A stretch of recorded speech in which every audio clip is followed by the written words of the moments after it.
All right. We're going to try and make this work.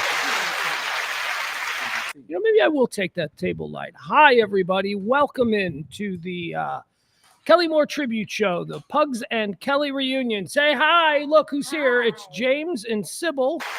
Hello. They're sitting on the skank couch. It is a dirty, gross couch. I feel like I'm going to end up leaving here with something. It's not dirty. It's sketchy. It's sketchy. It is a sketchy couch. I feel the opposite. I feel like I'm going to leave something with the couch. That particular couch there was in Emil's old bachelor apartment. Oh, you just made it worse. So it's sketchy. Yeah, there's some sketchy. There's a story there. Okay, so here's what we're doing. Welcome to the Radio Misfits Dallas. Very special show. We threw this together and we learned a lot. At least I learned a lot about doing these live shows on the fly. Multiple cameras is harder than you think. And when you say 8 o'clock, you mean 8:30. There you go. Yeah. Oh, I am Pugs Moran.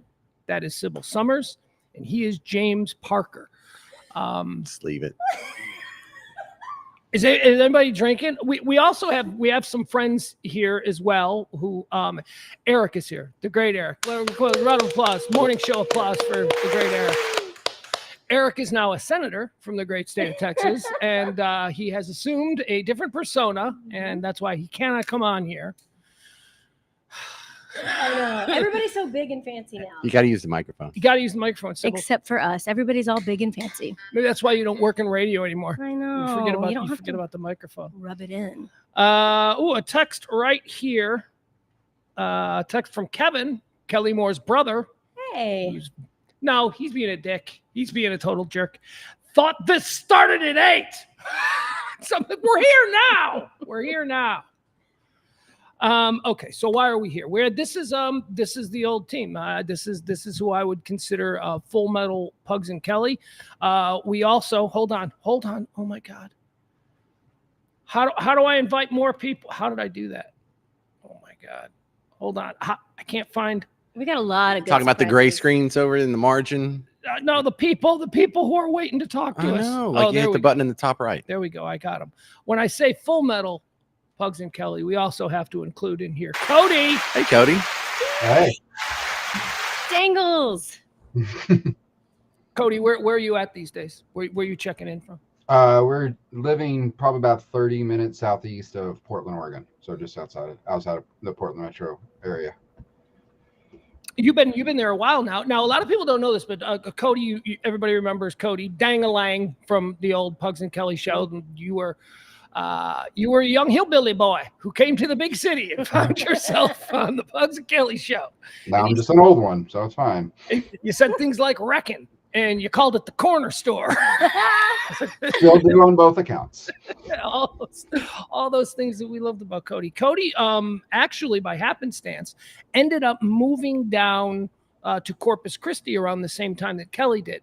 So not only is Cody a full-fledged member of Pugs and Kelly original, but he's one of Kelly's closest confidants, and you became a family member living down there in Corpus Christi. You essentially you raised them kids. Tell me a little bit about your situation with Kelly, and then I want to bring in another friend. And I don't. The only reason that we're going to seem a little bit slipshod here in the beginning is because of the half-hour mistake. So we got people that we want to say hi to, but Cody, explain everybody what you were in Kelly's life, because it was truly beautiful. Well, I think I had the unique distinction of saying I've babysit every one of her kids at one point in time. From Declan McKenna to Lachlan and Quinn. It was just a very weird dynamic how it started. I was just the intern, and then the broke intern who did side stuff and fixed stuff on her house for cash, for money and things like that nature. And Kelly couldn't do anything. She couldn't do anything for herself, and for a period of time, she was flush with cash. So Cody benefited from that. She's like, "Do you know how to do this?" I'm like, "I'll figure it out. I don't know, but we'll see." And so it's just, and obviously babysitter kids, and then this, like I said, just the nature of the show and always being around one another. And it was just a weird dynamic that also happened that during that point in my life, my parents were going through a divorce. So I was, that kind of really messed me up because I didn't know how to handle it per se. And I don't know who said it, if it was you or actually it might have been all four of y'all. I don't remember who actually said it, but because I came to y'all for advice because I didn't know how to handle this situation. And someone said, well, we all come from broken homes, so this is how you deal with it. And so I don't know who said it, but I ended up basically staying at Kelly's house for quite a considerable time just because I didn't want to be at home dealing with everything.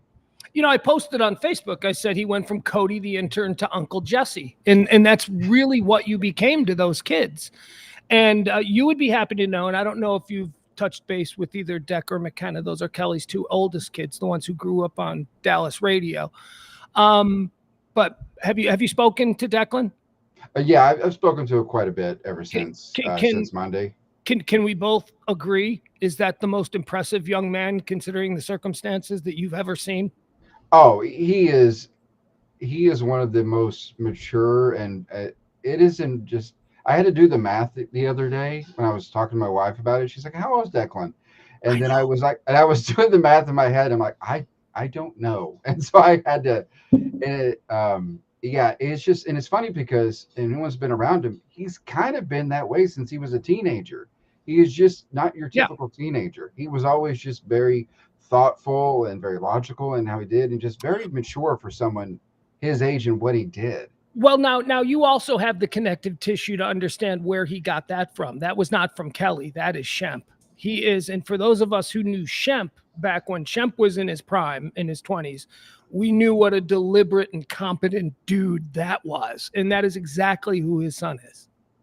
Yeah, he's like I said, just from playing football, he's teaching now. I mean, and down there in Corpus Christi. So yeah, I've spoken to him off and on ever since we've all kind of found out the news. So just in a little bit of backstory for me, he's reached out to me just a couple of random questions here and there, and I'm happy to help. Because I lost my dad last July, so I'm kind of been going through the same thing. Not same circumstances, obviously, but it's just different. I don't know. He's an impressive kid. He's an incredibly impressive kid. Okay, so let me just we're gonna jump around a little bit here. Of course, we're here, and I just realized, because it sucks to say it, but we're here because Kelly Mohr has passed. Kelly Mohr died suddenly on Monday morning. She died in her sleep, peacefully, which is wonderful. We do not know what the cause of death was. I mean, look, there are leading factors. Very publicly, she talked about this with me, and I always teased her about it. She had brain surgery a couple of years ago. She always joked, did she not, guys? Did she always joke about the plate in her head? Yes. She's not technologically savvy because of her plate in her head. Right. There's something in her head, something alien, a plate or something, and it screws up it. Well, that went haywire, and she had to have some surgery a few years ago, and she came through it great. And like I said, we did our football pick show yesterday, and I admitted this on the air or while streaming. The only reason I did that show with her, and not the only reason, I love her, but one of the reasons I did that show with her was because I wanted to see if she was okay. I wanted to see if she was still quick. I wanted to see if she was. And so we all just assumed she was through that part of her life. But I believe that had something to do with what happened. I think that the brain is such a complicated thing, and she had such a serious injury. I didn't realize it was caused by an injury. I know she posted on her Instagram that she had a brain seizure. I want to say it was New Year's Eve of 2019, which was 5 years ago. Mm. And I didn't realize that it was, I heard you yesterday. Well, see, now I think it's, there's like two stories. There's a story that I originally learned on the day that it happened, which was I was first told she cracked her head on a Stairmaster, or maybe that was just me going, what was she doing? Working out, dummy, listening to the Killers while doing a Stairmaster for, but yeah, you know what? I need to revisit that story because I'm not entirely sure. Maybe it was, because now I'm hearing people like, no, it was just a seizure. She just had a seizure and it turned into a brain bleed or something. Yeah. So, but again, waiting to hear back if that's what right. led Yeah. to this. We should know more. I stream every day at here, like, follow, subscribe. She'd be okay with it, with me putting that out there. I'll tell you, when we find out, with, of course, the blessing of the family. Everything is going through the family. I'm acting at this point as the public family spokesperson. I always wanted to be that. Remember, every time we'd have a story about something, I'd be like, "Oh, I'd love to be a professional family spokesperson." Now's your big shot. Tragedy. So I'll be happy to convey everything that the family is comfortable with being out there, and there's nothing for them to be uncomfortable with. But we'll find out. Here's what I want to do now. And I'm going to make a drink. And this is a real thrill for me. I have told this story many times, and Kelly and I have told this story many times. Our influences, the reason that Kelly and my chemistry, and so many people have reminded me of this, and it's been wonderful to hear it from people because, I'm a self-loathing. I think I got away with a lot, and I was lucky. So people have been very kind about Kelly and my chemistry over the past couple of, and it's been very emotional to me. And the reason we had such good chemistry is because we both grew up listening to the same show and idolizing the same show. And we understood in our bones how that worked, how Steve Dahl and Gary Meyer had this chemistry, this natural ease, how they did their show. And she produced them for a period of time and worked with them and all that. So, I mean, that's why we had chemistry. We understood how it was supposed to sound. Mm-hmm. But our show was not the Steve and Gary show. What our show was, and then I've said this many times, our show was a show from Chicago called Wendy and Bill. There were two male-female shows in Chicago at the time. One was a show called Eric and Kathy, and the other was a show called Wendy and Bill. And I produced for Wendy and Bill. And Kelly and I loved this show so much. We were just enthralled by the chemistry of Wendy Snyder and Bill Leff.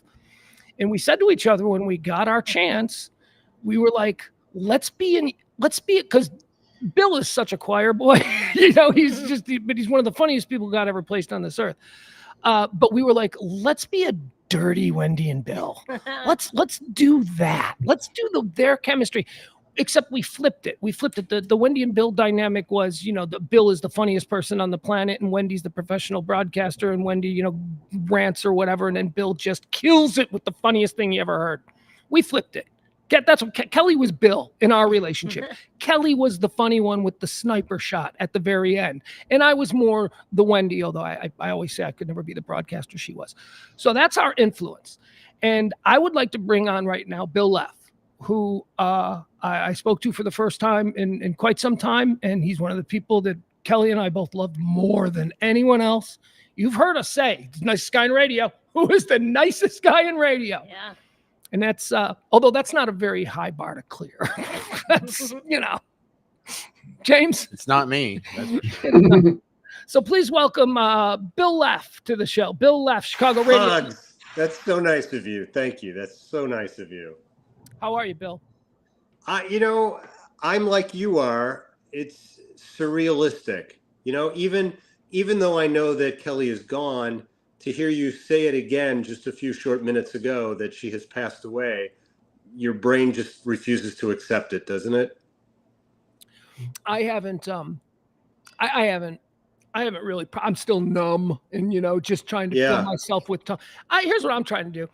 I find myself on the phone just talking to people that I care about a lot, who I know are hurt by this. And it's like, the only thing that I can get out of this is maybe try and make them feel better. Yeah. It sounds like I'm an asshole. What kind of asshole would say that? But I'm doing that because I'm not really processing yet. I'm still numb. And I feel like if I can just do that, I don't know how to explain it, but this is the worst death of my life. I mean, and I've had some, good friends pass away, but nobody like Kelly. Can you tell me, Bill, by the way, for all of you Dallas folks, hell, this guy's the greatest. Just so you know, he is like one of the funniest people you will ever meet. Bill, tell me about how you first came to know Kelly. I came to know Kelly because I was doing stand-up, and at the time, my wife and I wanted to have kids, and I didn't want to be on the road while my kids were born. And Danny Bonaduce had a show in Chicago with this all-star cast. There was no weak link in Danny's chorus of players, you know, and Kelly was one of them. Kelly was working behind the scenes as an assistant producer of the show, but he would frequently, Danny would bring Kelly on to do bits with Neil, who was Haji on the show, with Shemp, who you mentioned. We're going to talk to Neil in a little bit. And it's, those two, Bill, I'm sorry to interrupt you. Yeah. But those two, so Bill was a host. So he was one of the stars at the station. And Sybil and James over here, you guys would know this. You guys were just under the hosts. You were known, you did signed autographs, and people knew who you were, but you were just under the hosts. And there was this whole layer at the radio station of people just like you who worked for other shows. And I was sort of fatty fall down on the Kevin Matthews show. That was my act. It's a Chris Farley term. Yes, it is. Chris Farley term. So I was kind of fatty fall down on that show. And I wanted to be able to talk on the air. Yeah. I wanted to be able to but whatever. Kevin enjoyed when I did stupid stuff, and Kevin Matthews was my host. So that's what I did. And then Danny shows up, and he unleashes this team of Haji and Kelly. Yeah. And they were doing the same kind of side person stunt stuff, but they were doing smart, stupid stuff. And I'll talk to Haji. Jesus, it's 2024. That's hard to say. We'll talk to Neil about this a little bit later. Bill, but do you remember the bit where Haji went to every bar on Rush Street Live every bar, and Kelly had to trail after him and make sure he didn't die? Yes. He was trying to. I heard that, and I remember going, oh, God, now Kevin's going to make me do something to up this. And I'm like, no. So I'm sorry. You know what's funny about her, though, Pugs, is that she always had this little layer of self-doubt. As funny as she was, she always had this self-doubt. And one time, Danny did a thing where he was talking about David Letterman's top 10 list. And he said, I always think it's funny, but I think that you guys, meaning Kelly and Neil, you guys could do a better top 10 list. So I'll just come up with a topic and you guys go in the office and develop your own top 10, which is a death knell. You're fighting with the fire there. And they did. They went in the office and they worked on it for 40 minutes. And they came out and their top 10 list was hysterical. And I saw her the next day and I said, it was really, really funny. But because it was Kelly, she's like, yeah, but it could have been better, right? And I go, no, it couldn't have been better. You out top 10'd the real top 10 list. You can't do better than that. I'm thinking about that show, man. And I see we got Brian Bebo in the chat room. I see him floating around the last couple of days. And you remember Watchdog and Shen? Yeah.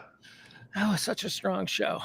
I don't know, Bill, you want to say some things about Kelly? I don't feel like I want to force it, but I know you loved her and I know she loved you. And I will say this. When I heard the news Monday, when Neil called me with the news, I did a thing that you see in cartoons a lot where you just stare at the phone. Like I couldn't have heard what I thought I heard. And I just stared at the phone like, that can't be right. And then I went into the next room and I was thinking about her and I was thinking during the course of our lifetimes, we're fortunate enough to run into sometimes 2 or 3 or 4, sometimes 5 or 11 or 12 or 13 people that just have everything going their way. You know, they're smart and they're funny and they've got good looks and they believe in what they're doing and everything's working for them. And I'd put Kelly high up on that list for me of all the people I've ever met, somebody who just had everything going their way, you know? The other thing is I thought about all these little instances where I got to work with her or near her or around her. And in every one of them, it always ends with her smiling or laughing. There's not a single one where, you know, her face is just in a good mood. And how lucky to have that, you know, we all have good things happen to us and we all have bad things happen. Let me cut you off there just for a second, Bill. Yeah. I've seen her be a bitch. Oh, no question. I've seen her. No, I know that. But she was truly, her soul was so, especially back in those days. When I think of the loop of the 1990s, when you guys were just starting as a show before you left for Q101. Yeah. That vibe at that station. And I think of her back then. Yeah.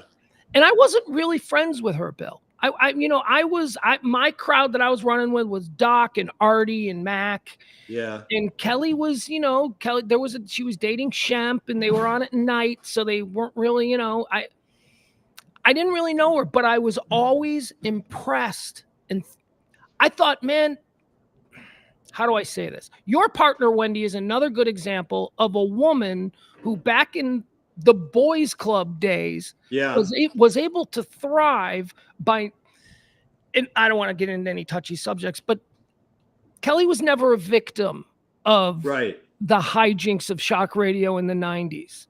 Yeah. She made it very clear in her response to those kinds of overtures and things that would happen. She made it very clear that if you do this, I'm going to humiliate you. She just had an ability.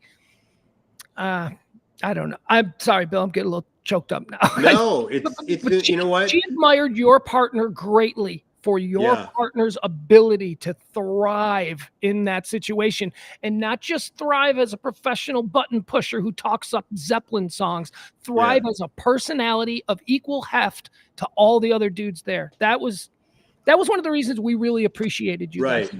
Right. No question about it. I'll say this, you know, Wendy and you got into this, our game was a role reversal. Wendy was a very tough human being, and I was the softer one. Wendy was a biker chick. Wendy, I know for a fact that if Wendy and I wrestled, she'd beat me in 5 seconds. There'd be no question about it. She'd have me down on the ground. Wendy is a biker chick, Harley girl who likes Uriah Heep and Molly Hatchet, and Bill has one of the world's largest toy collections. Told me everything I need to know. Like 40-year-old virgin toy collection. Yes. Or like Harley collection. I don't know if you can see behind me, but there's all kinds of. Oh yeah, he's in the toy room. Oh my god. Oh wow. Jesus. Oh my god. Oh my. Bill, save some chicks for the rest of us, Bill. No, look, you should see his wife. He's really So, but I remember Bill would have Christmas parties. He used to have the most incredible Christmas parties, Bill.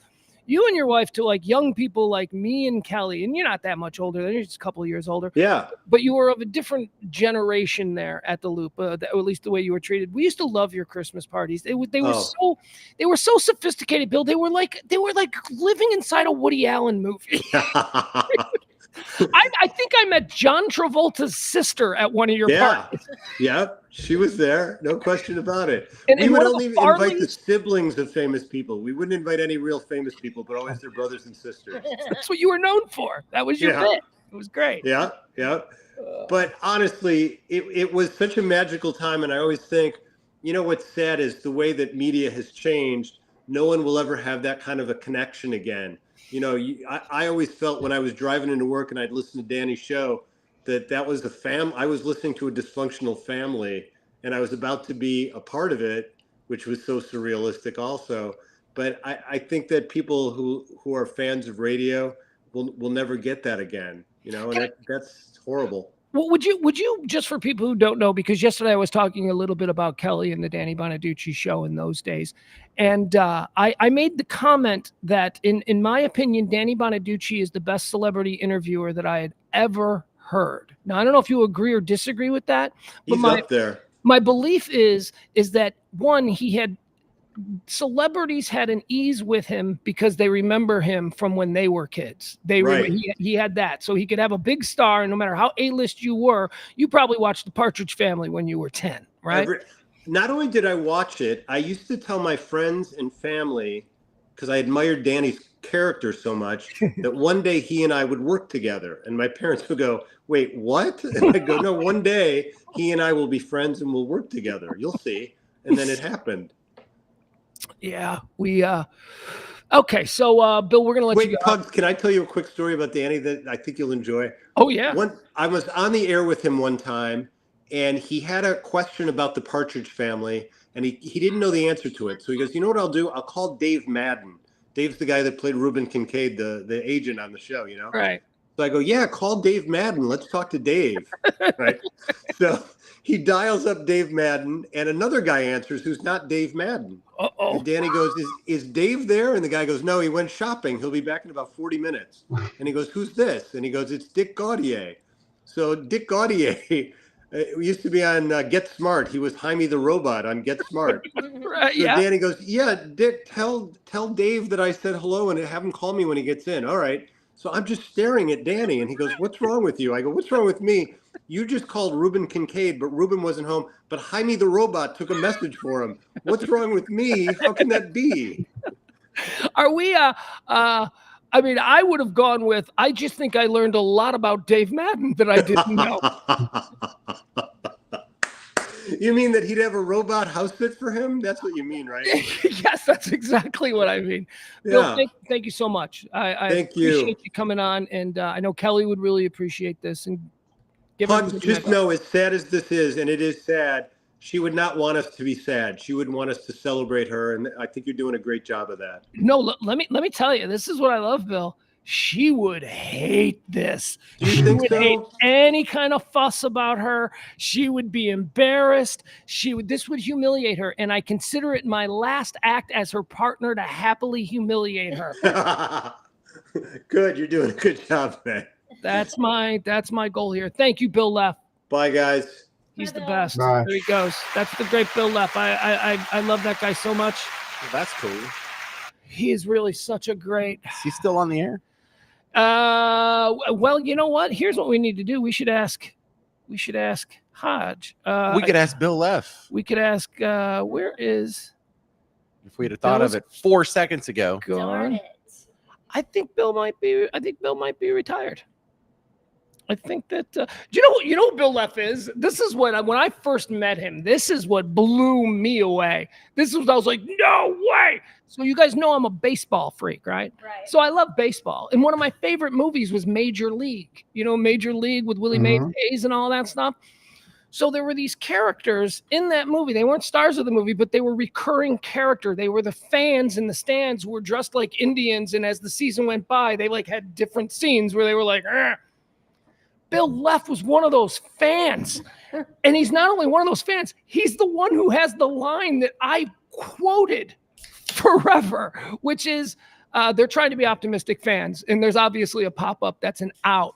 And one of the fans goes, nah. Oh, no, it's the opposite thing. It was their pitcher was getting rocked, and the pitcher threw a ball, and the batter hit it from the other team, and it goes up, and it's obviously a home run.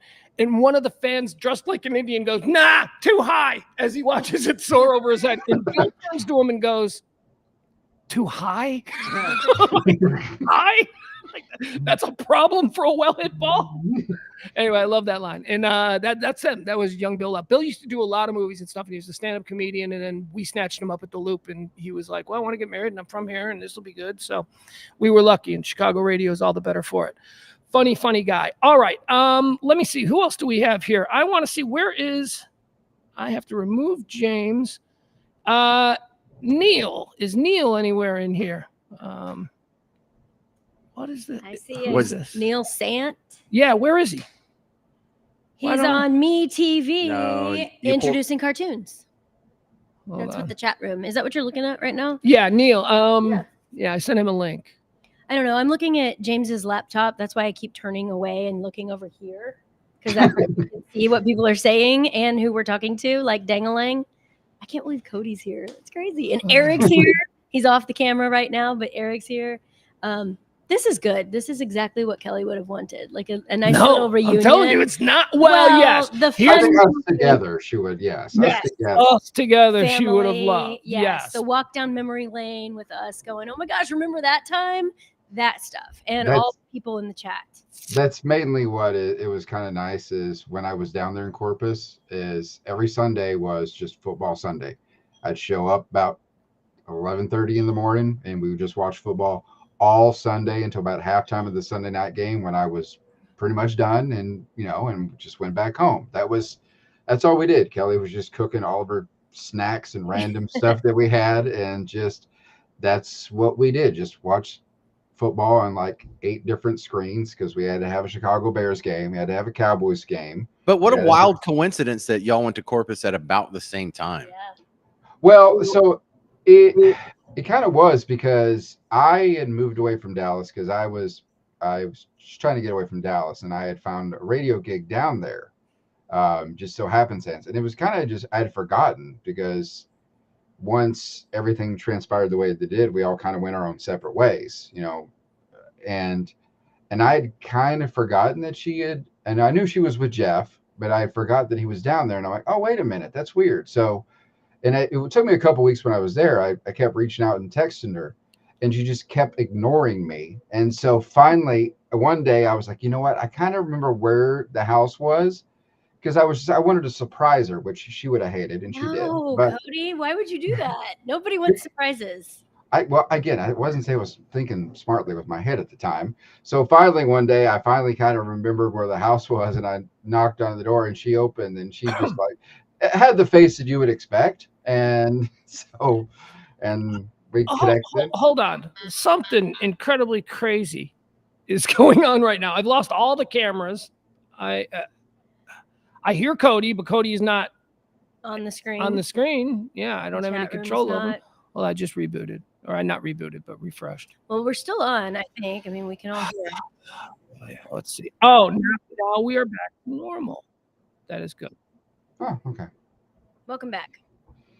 We got an echo. We do. We sure do. Hold on.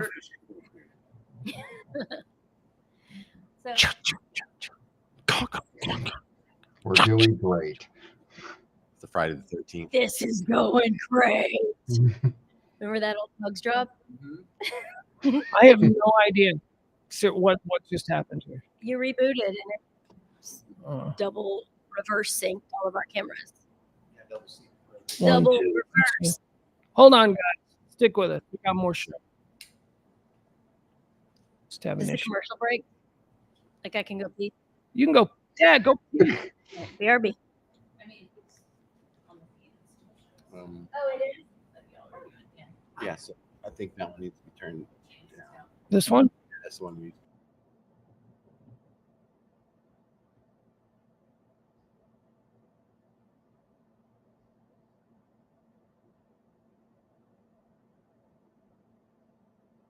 Oh, why am I full screen now?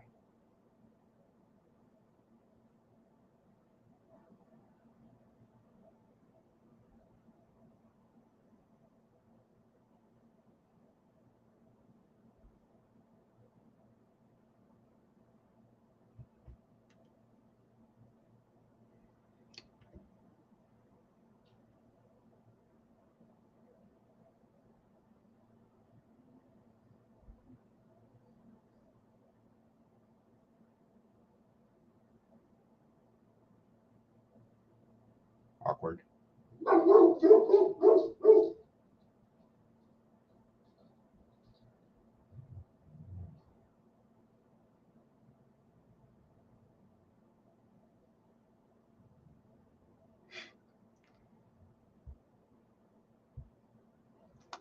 Yeah, I don't do radio. I've been out of radio the game way too long. I walked away and never looked back.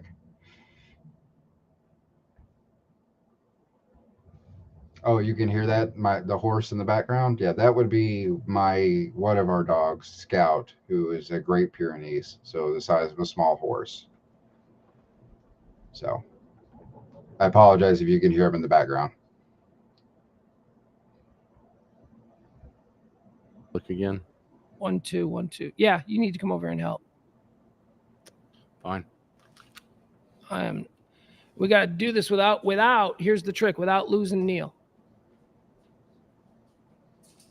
See, I don't know what this is. Oh, is that you? Yes, that's you. There's Cody.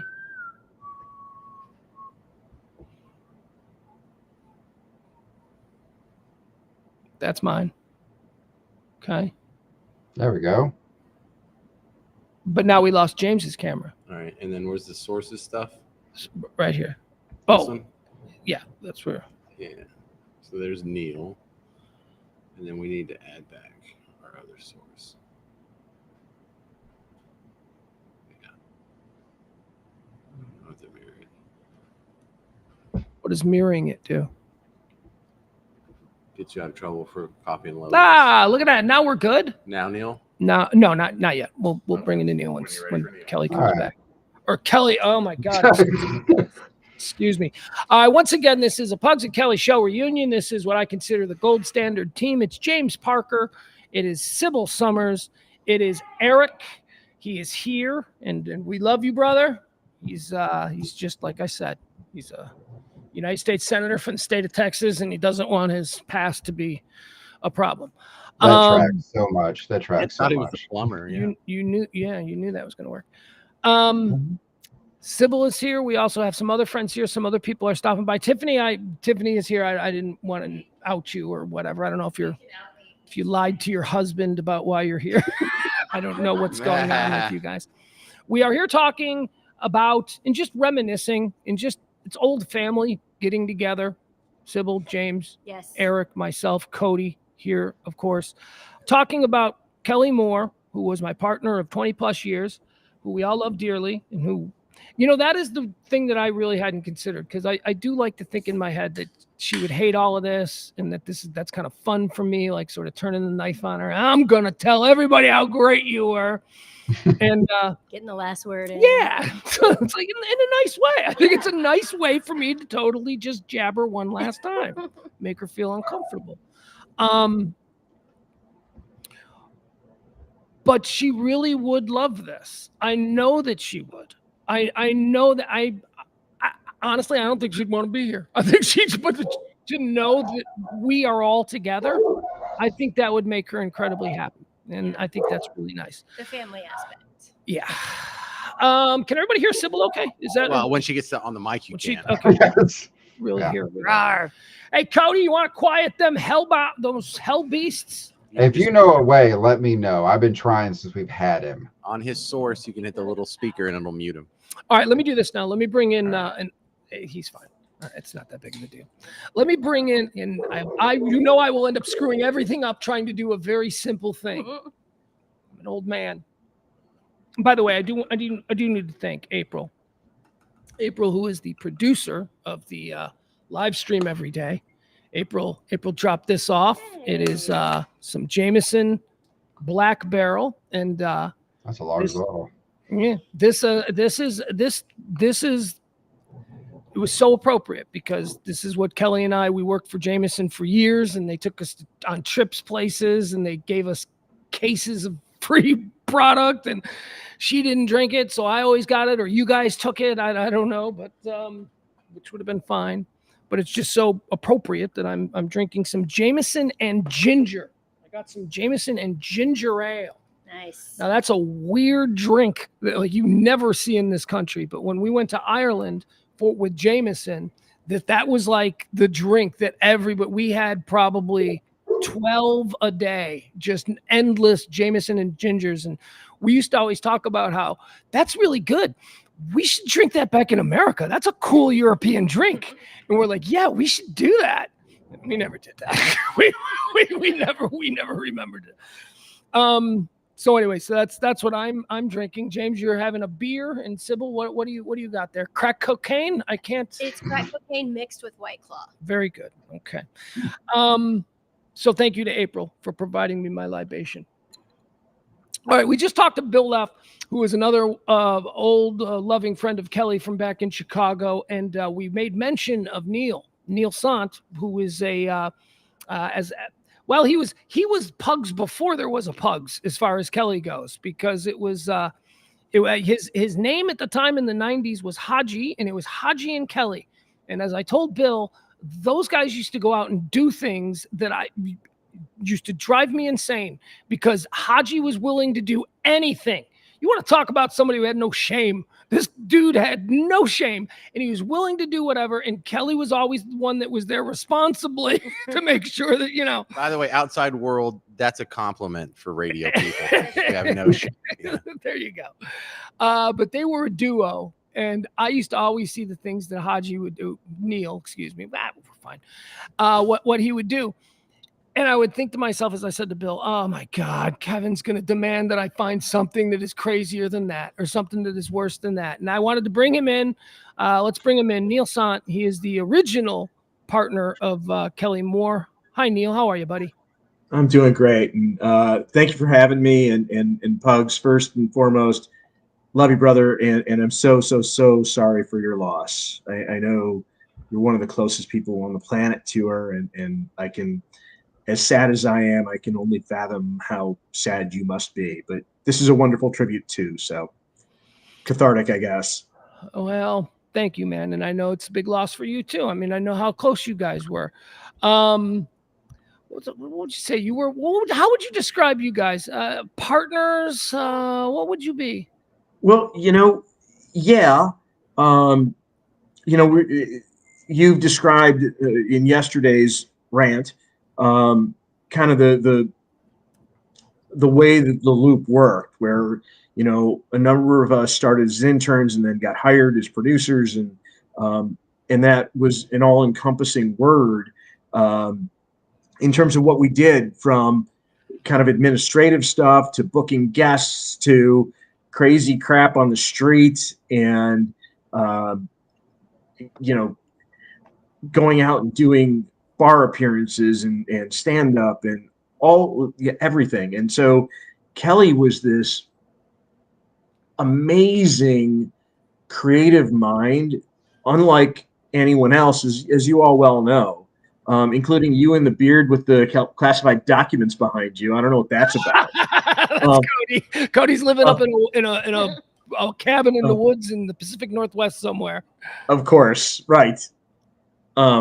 Anyway, so yeah, I posted something, a memory of hers. Like I always said she was the original Liz Lemon, and I said this to her, and she kind of snickered at it. But Liz Lemon from 30 Rock, Tina Fey's character, she had a bunch of unique phrasings, and my favorite one was, "I want to go to there," and that was totally a Kellyism.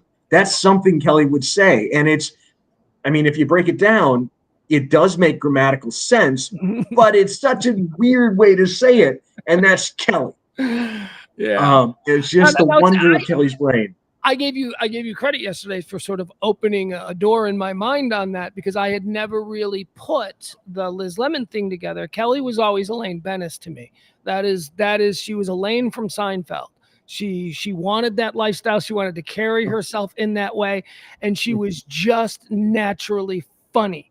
Life, the way it fell in front of her, somehow she turned it into just natural comedy. Whether it was her big, you guys remember her big giant pink overstuffed bag that she drag around? She had the Magna Carta in there. She had everything in there.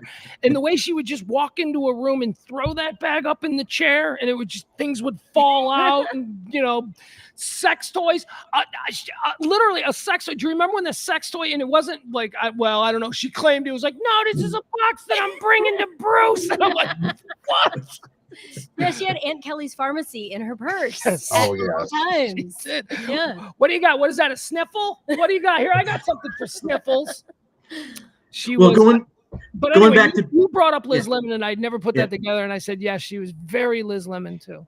Well, and so the purse thing, and going back to Bill Leff, you guys might, Pugs, you would know this, but Captain Caveman, the kangaroo, the cartoon character, he always had every sort of random thing to pull out of his pouch there, and that was like Kelly's purse. Kelly's and to clean up something, Bill Leff hosts a TV show in the mornings in Chicago. I think it might be somewhat syndicated. It's on the Weigel Broadcasting Network. It's on MeTV, and it's old school cartoons. And there's like a talking fish that Bill interacts with, and it's like 100% Bill. It's so wonderful. It's Pee-wee's Playhouse. It's Bill Leff doing it's very much that. It's very much that. Oh, it's so natural for him. And another thing, if you've seen The 40-Year-Old Virgin, Steve Carell's character, where he's got the cases of toys, that's Bill Leff. Literally Bill Leff, because they were in Second City together. Yeah. And Bill's house, his garage, now is cases and cases of toys in their boxes. He's that guy. But Steve Carell's bit of having those toys on the wall, that's Bill Leff. That came from Bill Leff. Yeah, but Bill was getting laid, because chicks love him. They love that stupid, aw shucks, Opie good boy thing. Who was really funny, His wife is a stunner. He's doing fine. He ain't no 40-year-old virgin. Yeah, no, Terry's awesome. Yeah.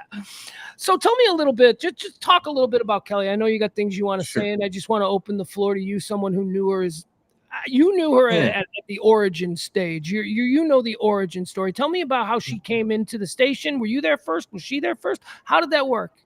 So I was there first. I was probably there, I don't know, 6-8 months. And were you there first or was I there first? Because I'm trying to figure out the order. You were there slightly before me, like maybe a month or two before me. Did you come in through Mitch as well? No. Wait. So maybe I was there before you, because I was there before they hired Eddie on, and like right around that same time. And so I originally got hired to produce news for Buzz as an intern. But I would get there at 8 in the morning.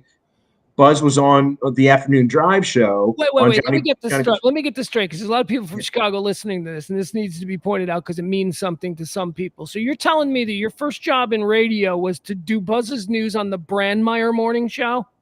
Afternoon show, but yes. Oh my God. Jeez. That's just like walking into. All right, Neil, go ahead. And Buzz is such a character. He's a true, like what you heard on the air, for those of you who heard him, that's who he was. And I tell the story in the Loop book that Rick Kemper wrote. Are we cool with swearing here? I assume we are. Oh yeah, of course. Okay. So there's one day, Shemp and I are in the producer's booth, and we're doing 7 to midnight. It's probably close to midnight. Buzz is in his studio recording his blues show. He comes walking down the hall by the producer's booth for the FM studio, and he just starts swearing, "Fuck! What the fuck is going to go wrong next? What the fuck?" I come out of the producer's booth because it's super loud. I'm like, "Buzz, what's wrong? What can I do?" He goes, "My fucking shoe's untied. What the fuck is going to go wrong next?" That's Buzz. That's Buzz Kilman. Another great. I got the first thing Buzz ever said to me, and we became friendly, but the very first thing Buzz ever said to me was, I was leaning against the hallway outside the studio. The Brandmeier show was ending. Buzz was coming out. He was passing me, and I was having a conversation with Doc, and I was talking about the film that had just been released, The Basketball Diaries. Do you remember this Leonardo DiCaprio film? Young Leo. Okay. It's the Jim Carroll story. And Buzz had never said a word to me yet. And I'm talking to Doc. I'm like, "Doc, this movie is so good. It's about this guy, Jim Carroll. And I've never heard of Jim Carroll."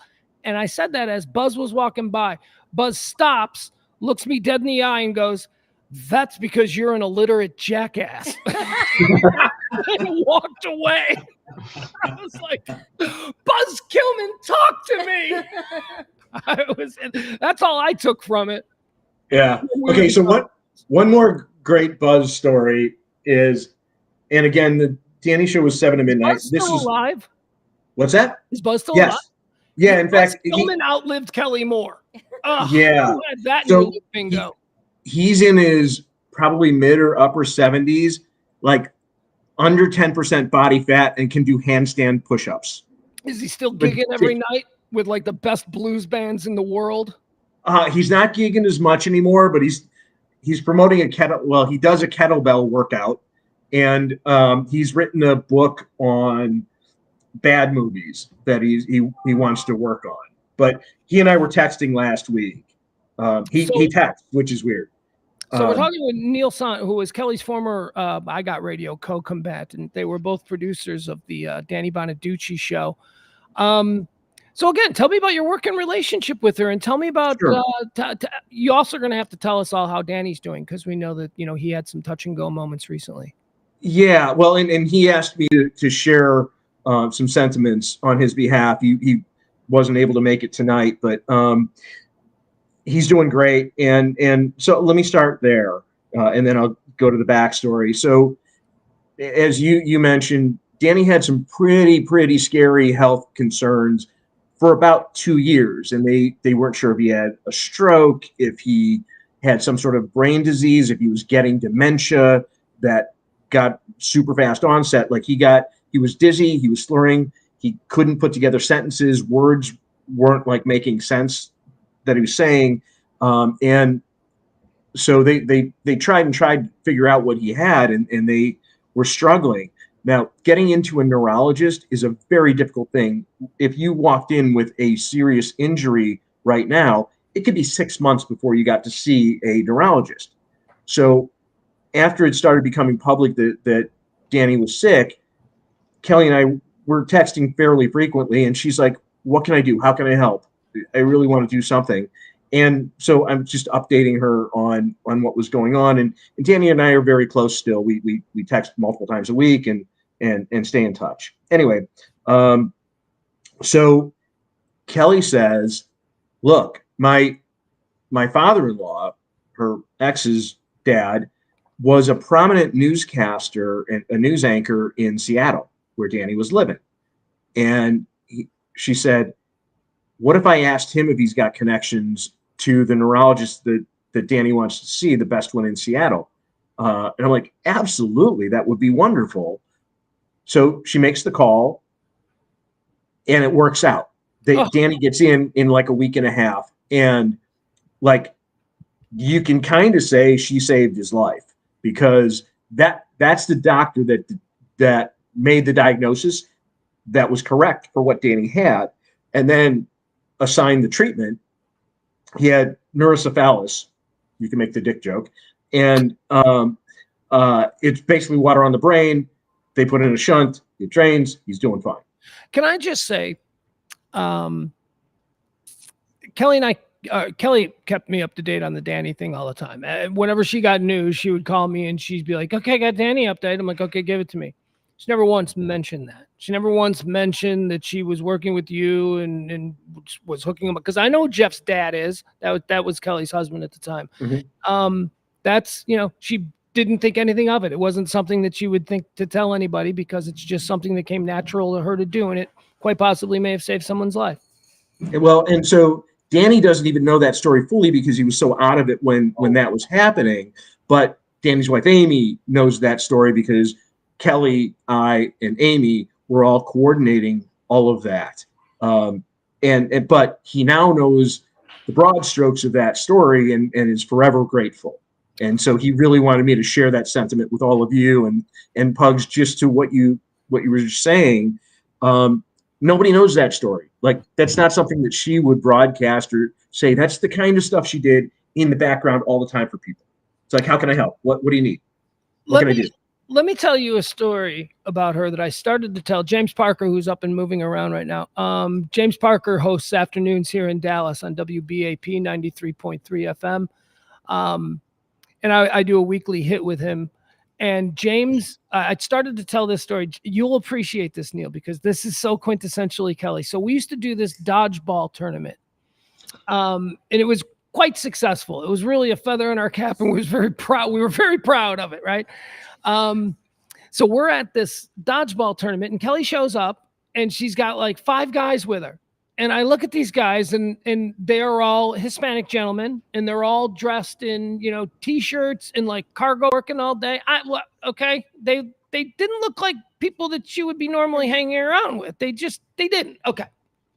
So I say, "Kelly, who's this?" And she goes, "These are my friends. They're a team. They're going to play dodgeball." And I'm like, "Okay." And they're like, can you sign them up?" And I'm like, "No, but Sybil can." And I probably sent them over to you, but you didn't know the backstory. And so I start talking to him. Kelly goes, "Oh, hold on, I'll be right back." And she leaves me with them. And I'm standing here and I'm like, "Oh, so are you guys listeners?" And they're like, "No." And I go, wait. So how are you playing this? And the guy goes, "Miss Kelly thought she brought us here." Go, what? And I know I'm appropriating, but you're Mexican, Sybil. Yeah, so they it's were okay. probably doing some work at her house. They were her landscapers. They were the guys who leaf blow her yard. And I said to him, I go, "Oh my God, well, how are you guys here?" And the guy goes, "Well, we were eating breakfast." And I go, "Wait, what? You're eating breakfast with Kelly?" Every day that they would come, she would make them breakfast. Oh. She would make the landscapers breakfast, and they're like in her living room and stuff, which is a wonderful thing. But all I'm saying is, most people who have landscapers or whatever, we wave to them, and maybe we give them a Christmas bonus or whatever it is here. We don't make them breakfast and then go want to hang out at my dodgeball party and then bring them like. That was Kelly. That was quintessentially her. I got to say, I'm so jealous. And I'd stream your show back then. from up here in Chicago, and God, how I longed to be part of the dodgeball thing. It just seemed like, what a rock star idea. What a brilliant idea. Kelly's brainchild. Another great one. And so, yesterday, Pugs, you talked about how you guys built your show on Kelly saying, let's do everything. Let's go drink with the audience. Let's go hang with them and be a part of that. And that's how we built Danny's show. And it started even before Kelly got there, but Danny and I had the idea that let's do literally what Danny said to me. Pugs, you may have been there at some point, his apartment on Polk Street on Printers Row in Chicago. But we're up on, after a bar appearance, we're up on top, swigging tequila, Cuervo out of a bottle, looking out at the city. And he's got his shirt off and he says to me, you do your thing, I'll do my thing, and together we're going to own this town. And it was work harder and smarter than anyone else is willing to do. And so the sales folks, we were like yes to everything. There was never a no. And so every bar appearance, every new advertiser say hello to, yes. And so like Danny and I went to some car dealer's kid's birthday party with a pizza. We on a weekend. It's like, yes. And so when Kelly came in, I don't know, 6-8 months later, she was 100% that person without anyone ever having to say, here's what we do. And she was just dialed in completely, but also, as you guys, longtime fans of Steve and Gary, as was I, it's what made me want to get into radio. She just got it and clicked with Danny. And then she also brought this unique Liz Lemon, Elaine voice to it. Let me ask you something about that. You guys know you've probably Sybil and James, who, of course, core members of the Pugs and Kelly family. You guys have heard the stories about when Kelly worked with Danny, but I want Neil to sort of explain something, because Neil and Kelly had an additional responsibility that you guys never had with me or with Kelly.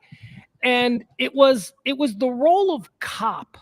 Danny Bonaduce, for those of you too young to remember, in the 80s and in the early 90s and whatever, Danny was a bit of a character, and he was a national tabloid character.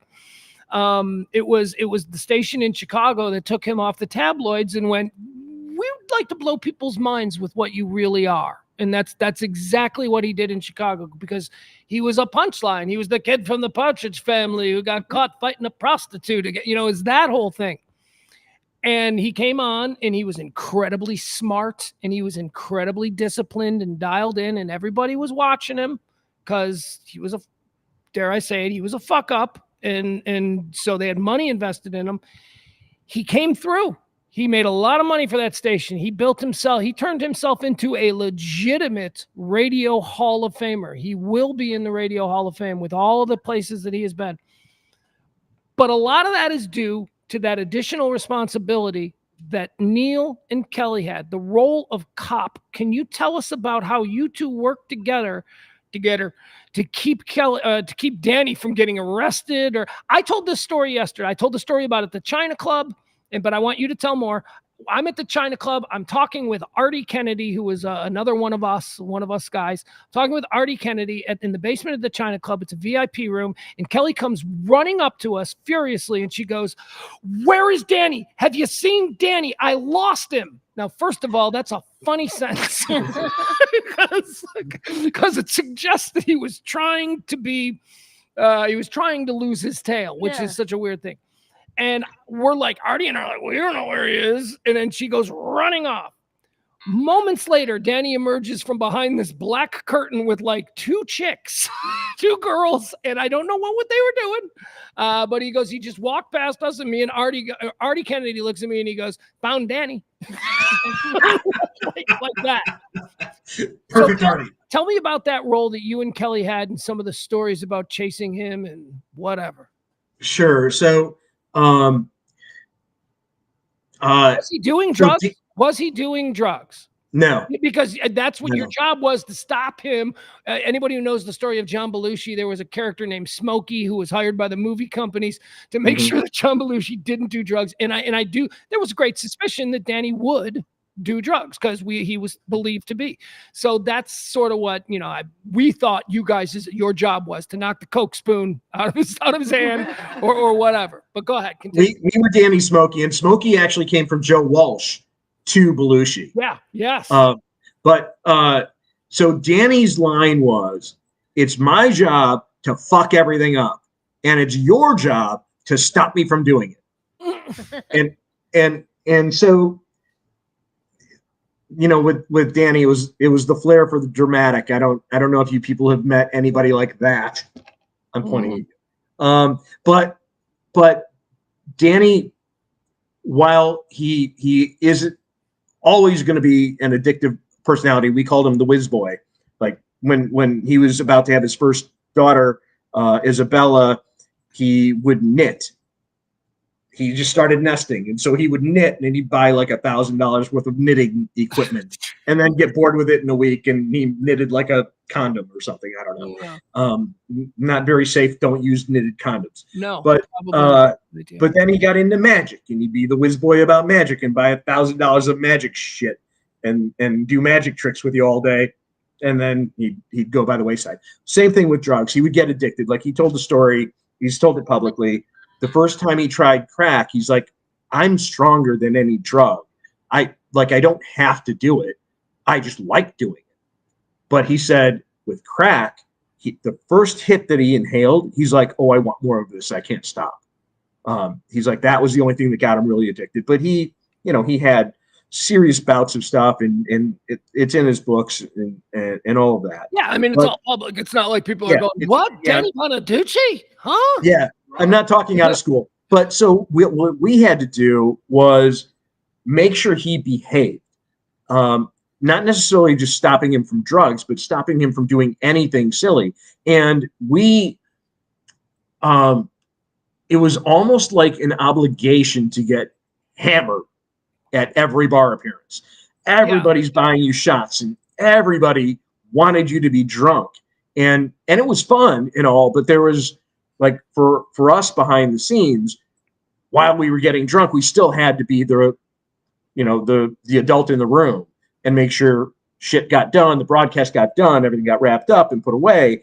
And so Danny didn't have any of that responsibility. So it was either Kelly or I who had to corral him and make sure his super fun side was also not exceeding boundaries. Like there was one time Danny and I were at the Mondrian in LA, and I think he was filming Married with Children or Leno or something.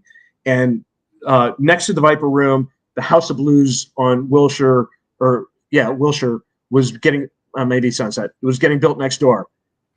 He bought a bag of oranges, and we're on the balcony of his hotel room throwing oranges at the House of Blues under construction.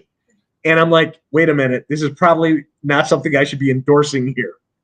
But there was nonsense. I mean, that's a benign story, but the drugs thing, like, we got thrown off of an airplane. Here's a story. The first trip, without his former wife Gretchen, she lets me go be the chaperone. We're going to LA for, again, one of those types of things, and we had to connect out of St. Louis. The station had paid for first class for Danny, coach for me. So we get to St. Louis, and Danny goes up to the desk, always polite. Like, he is always the most gracious guy to anyone helping him in any way, any server. You know, he learned that lesson long ago. The slightest bit of being a dick, and you're labeled a dick forever. And so he asked this woman, I'm standing next to her, is there any way my friend can get upgraded to sit by me? And she just looks at him with a scowl and goes, I know who you are. No. So he then says to her, you might have been attractive when you were young. Very mean. Whoa. Yeah, very, very harsh. He on. Yep. So we get on the plane, we board, and he comes back and sits in coach next to me. What happened to first class? Well, he decided, well, I'm sitting with my friend. It's also telling about who he is. Anyway, so nothing happens for a minute, and then marshals and the captain of the airplane come back to us, and they go, "You guys need to get off the plane. The captain refuses to fly with you on board." So we get off the plane. Yeah, that means it's over. And nowadays you're on the list. Yeah, well, this is pre, this is like 94. Hey, maybe 90. It's probably 93, and so we're sitting in the St. Louis airport drinking tequila and waiting for the next flight. Gretchen, his ex-wife, is just like, "What the fuck did I do, letting you in charge?" But those are just like versions of stories that Kelly had to endure as well. Of like, she's got a lot of stories. Neil, I feel, look, at some point, we've got to turn this into the Sybil and James show here. Do you guys have any questions about what Kelly was like when she did your job? Or, I mean, Neil would be the guy that would be able to answer that, or anything about her origin story. I mean, I know Kelly has always been like so ballsy and completely fearless and 100% like doesn't take crap from any of the guys. And I've always loved that about her. And I think you kind of touched on it, Neil, when you were saying that she doesn't necessarily, she wasn't, like intimidated by working with all the guys. So was she always like that even back in the day? Yeah. So she, like, I would say she didn't even have that consideration set.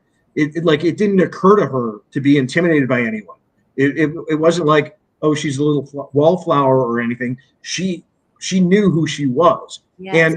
And while I don't think she would have ever acknowledged that she had a special, unique way of looking at the world, she did appreciate it privately when people acknowledged it to her. People that, like Pugs, that could say stuff to her intimately that, she would appreciate. Like the Liz Lemon thing. She would privately appreciate that. She would love that, but yeah. So no, she had hold on, wait a second. I don't know if you heard this yesterday, but we had, I think it was Bebo, your former co-combatant there. I think it was him who floated this, and I'm sorry, I'm going with this now. He floated this idea yesterday, and I was like, wow, that's possible. So Tina Fey was at Second City at the time when Kelly and you and, we were the hottest radio station in town, and we were doing a lot of stuff with Second City people. I mean, hell, we gave Bill Leff a show.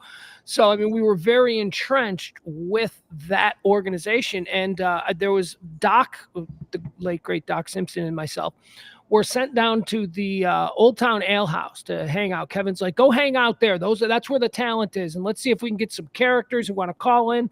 And that's where Doc and me met Tina Fey and Amy Poehler. They were both waitresses there at the time. And this was when Kevin was looking for voices, and so we know they were there. And I know for a fact that they were familiar with at least the Kevin Matthews show. Amy Poehler was a big fan. She's like, oh, he's so funny. So that was kind of cool, I thought. Although at the time, actually, no, I didn't think anything, because it was just a waitress at the Old Town Ale House. It wasn't Amy Poehler yet,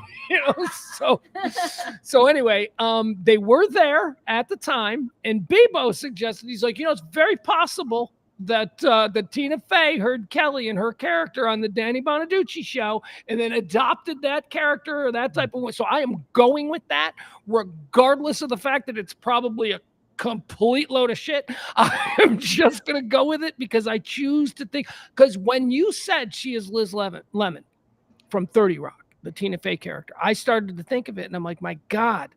And you're absolutely right with the "we should go to" there. That is so Kelly. That is how she spoke.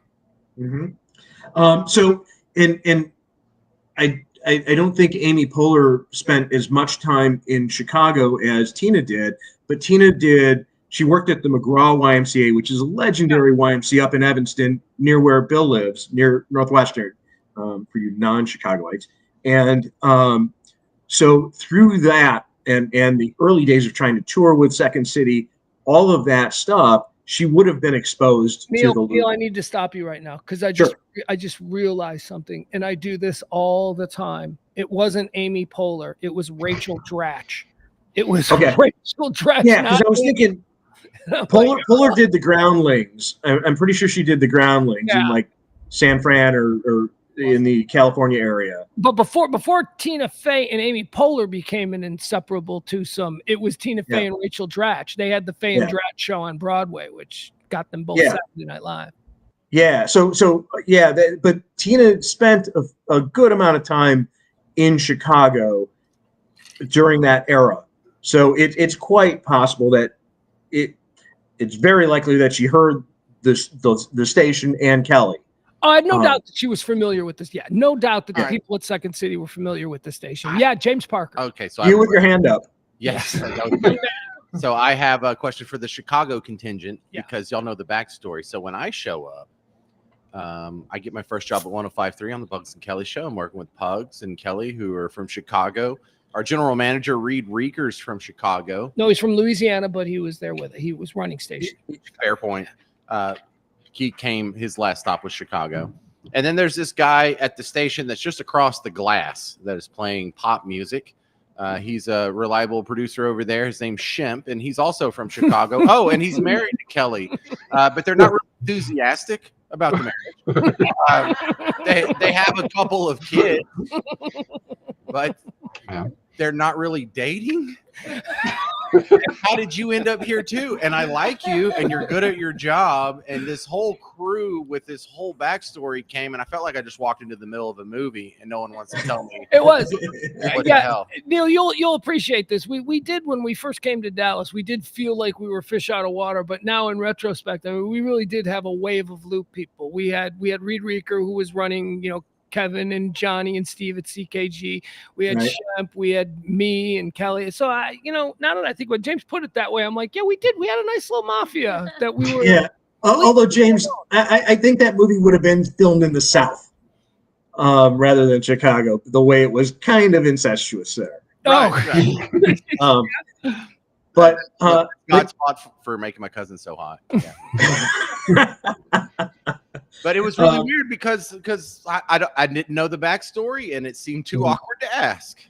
That's funny the way you put that, James. The way you put it, like they were married, but not really, or not enthusiastic about it. Yeah. Not enthusiastic about it. It's very clever.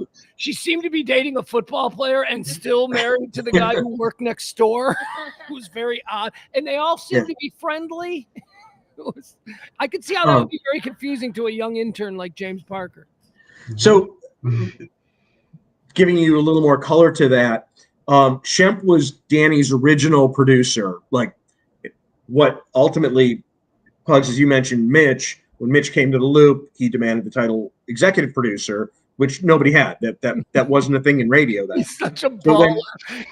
I know. We all know Mitch Rosen in this room, so that's just such a baller move. He's like, yeah, I'm coming in as a producer, but you're going to give me the title of executive producer just so that all the other shit producers know that you like me more. And now he's one of the most powerful people in American sports media. Yeah, and a great guy.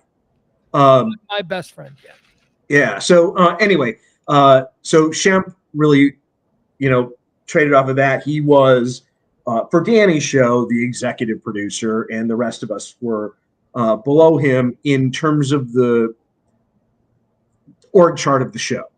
But Shemp brought me in, and I would get to the station. As said earlier, my role initially was to produce news for Buzz, but I'd get there at 8 in the morning. I'd stay until 2 in the morning. I would work for anyone that would let me. Pugs kind of described this yesterday. And Danny and I just clicked like right away. And he hired me and started paying me within a month. And it's a fun story too, but I tell you that some other time. But then Kelly came along, and Shemp was a great producer, but he didn't click with Danny. He wasn't. Let me ask you this, because you were there. And this is something that all the rest of us, the Arties and the Macs and the Docs and the Pugs, and, you and Watchdog, you had the inside scoop. How the hell did Shemp get Kelly? How did that happen? Yeah, that's the basis of my question. Really. Honestly, I don't know. I None mean, of us knew. Danny was confounded as well. We don't know. Here's why I can tell you now. I didn't understand at the time, but I can tell you now because Shemp is exactly what Kelly found attractive. Competent, smart, serious, a little awkward, comically awkward at times. That was her thing. Now she seemed to date a string of professional athletes that sort of contradict that. Also her thing. Right. Also her thing. Yeah. Young boy toy athletes. She loved that as well. But no, she liked, and I love Shemp. Shemp is, and look, hey, so happy they hooked up. Those children are just amazing human beings. So, but yeah, that's what she loved. She loved that. She liked the little awkward nerdiness. She wanted to be the pushy one, like, you look stupid today. Let me dress you. And she wanted somebody that would be like, oh, I don't care. I've got 200 IQ. And if she wants to make me look cute, great. Yeah. Well, I mean, just to be candid about it and certainly full respect for Shemp, like I said, he and Danny didn't click as guys. And there were a number of times where Danny wanted to let Shemp go. And wanted me to take his role, and I said no. Shemp is a way better producer than I am at what he does. I'm way better at what I do than Shemp could be, but we need Shemp. Shemp is the best producer for you, for the show.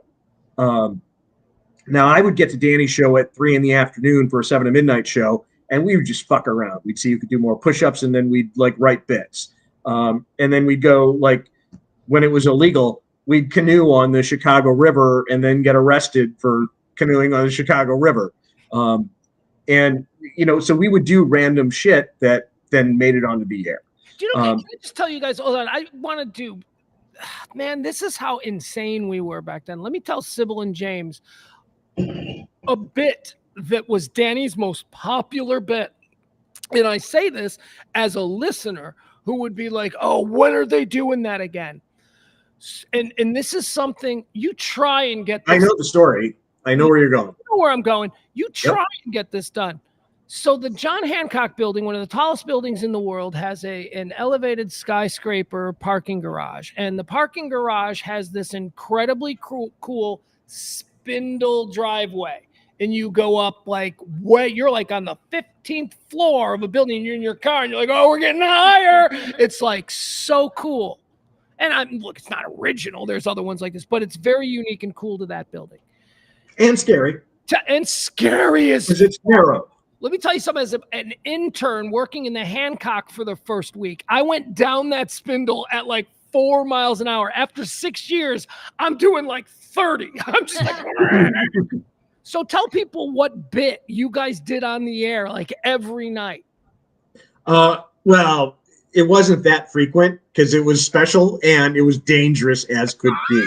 It was dangerous. So Danny, it was what amounted to carpool karaoke. It was karaoke. Mm-hmm. And Danny had this late 80s Camaro piece of shit. And he would we did this when we weren't on the air either, but we'd come out of there and he would just gun it and he'd put it into. He would practice off the air. It wasn't practice. It wasn't practice to him. It was seeing how much he could scare me.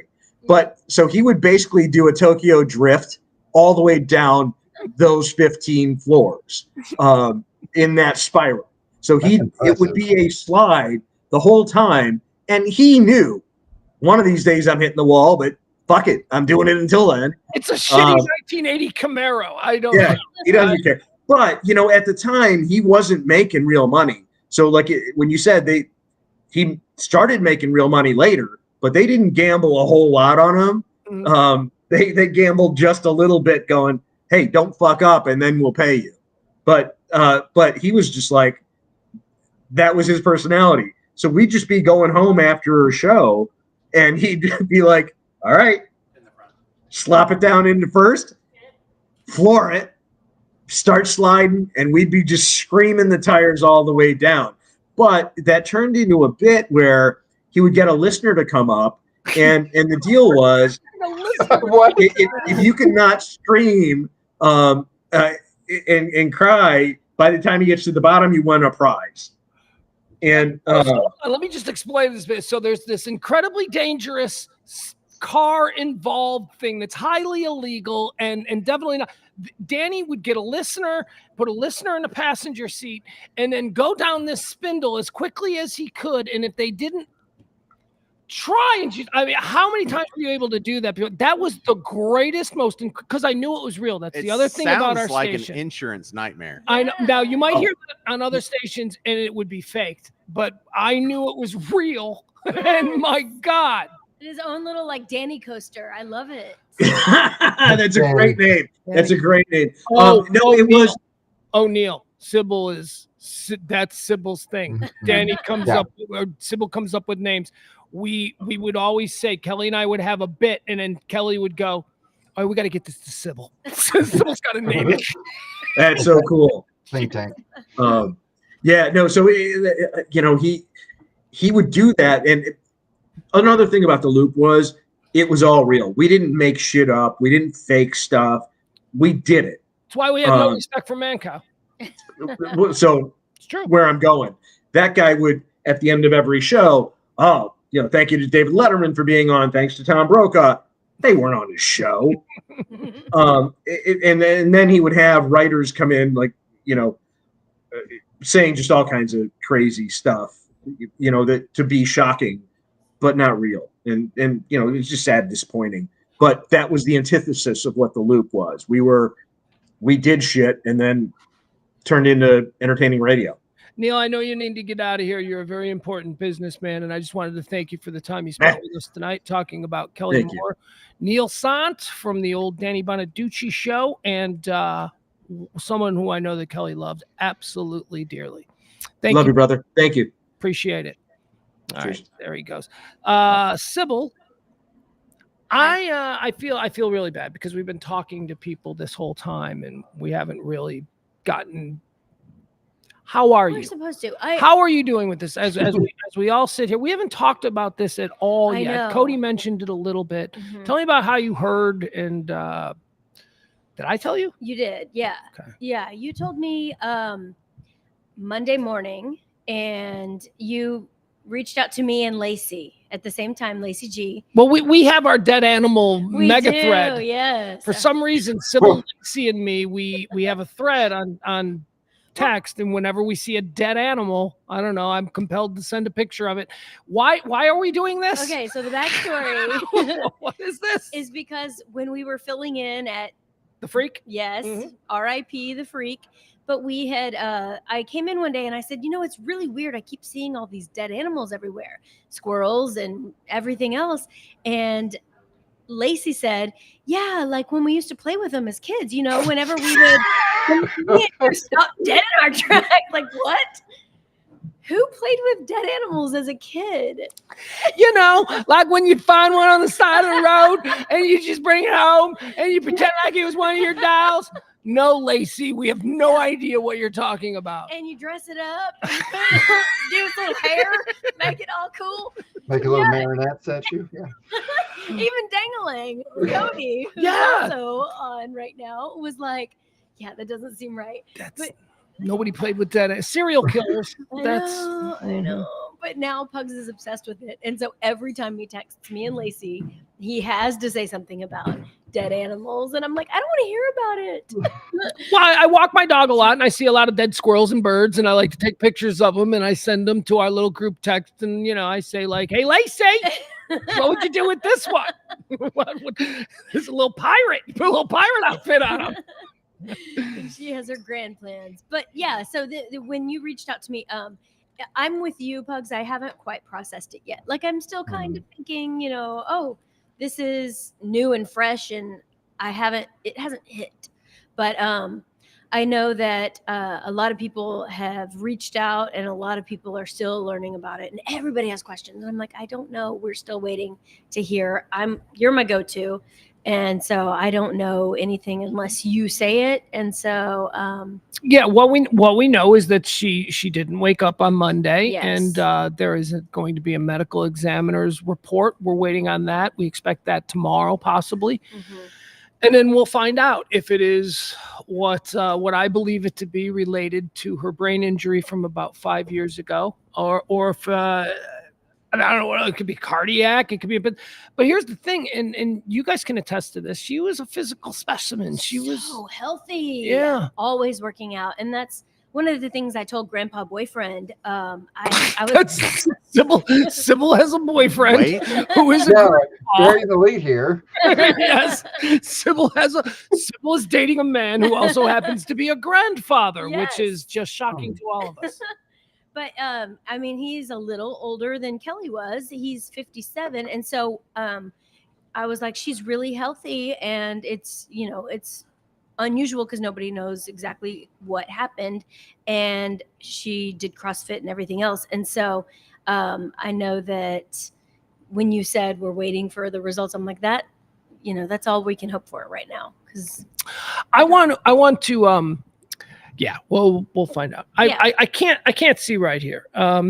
Eric is here, and I just he's for he's here in spirit because he's one of us and all that stuff. And I haven't had a chance to even address you since you accosted me on the street. Turns out Eric and I live turn up that back on you. the light. Yeah, I hate that. It's I know, terrible. but I you're can't see totally him. blacked out without it. It turns out Eric lives like next door, like seriously, Like behind you on the next like block, right? literally right Yeah. right behind me on the Oh, next. that's fantastic. Yeah, I know. It's so nice. And I'm walking the hellhound, who everybody knows, CeeLo, the attack hellhound, who is the worst dog. James, how many times has she bitten and attacked you? Just twice. Twice. How many times you met her, James? Oh, 3 times? Yeah. 2 out of 3. The comedy would have been 2 for you to say 2. that would have gotten Just you there. twice. Yeah, that. So I'm walking the dog the other day, and my God, I just feel like absolute garbage, looking terrible. And this car pulls up, and you hear, your car goes past you, and then you hear it in reverse going, and I'm like, fuck, what is this? Because sometimes I don't pick up after my dog, okay? Oh, that's on you. No, if it's tall grass, I don't pick up after the dog. If it's wet, you cannot pick up after the dog. If it's wet, but other than that, no. You got a nice lawn, I'll pick up after my dog. But if you've got like it's Tennessee sawgrass and it's super high, I'm not going in there. I don't know what's in there. Anyway, that's not the point. So I'm thinking, oh man, this is somebody who saw me like a week ago not pick up after my dog, and now he's gonna confront me. Yeah, because they recognize the dog. Yeah. So I'm like, what the fuck is this? And this dude like rolls the window down, and I'm like, here we go. I'm like, I'm gonna get into a fight here in University Park, like the trash that I am. And I believe this person leaned over and he said, "Do you know where dog is?" Wait, what was it? What? Yeah. Do you know where dogs are? And I'm like, I don't have my glasses on.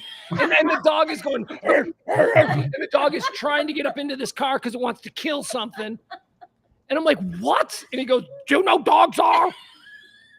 And I'm like, what?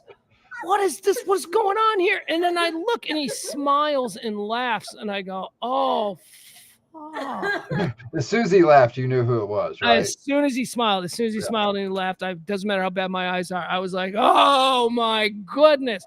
So it was really nice to see him. And I just wanted to thank you for coming here. You're hanging out with us. You can't hear half the conversations, but we love you. And Kelly loved you dearly.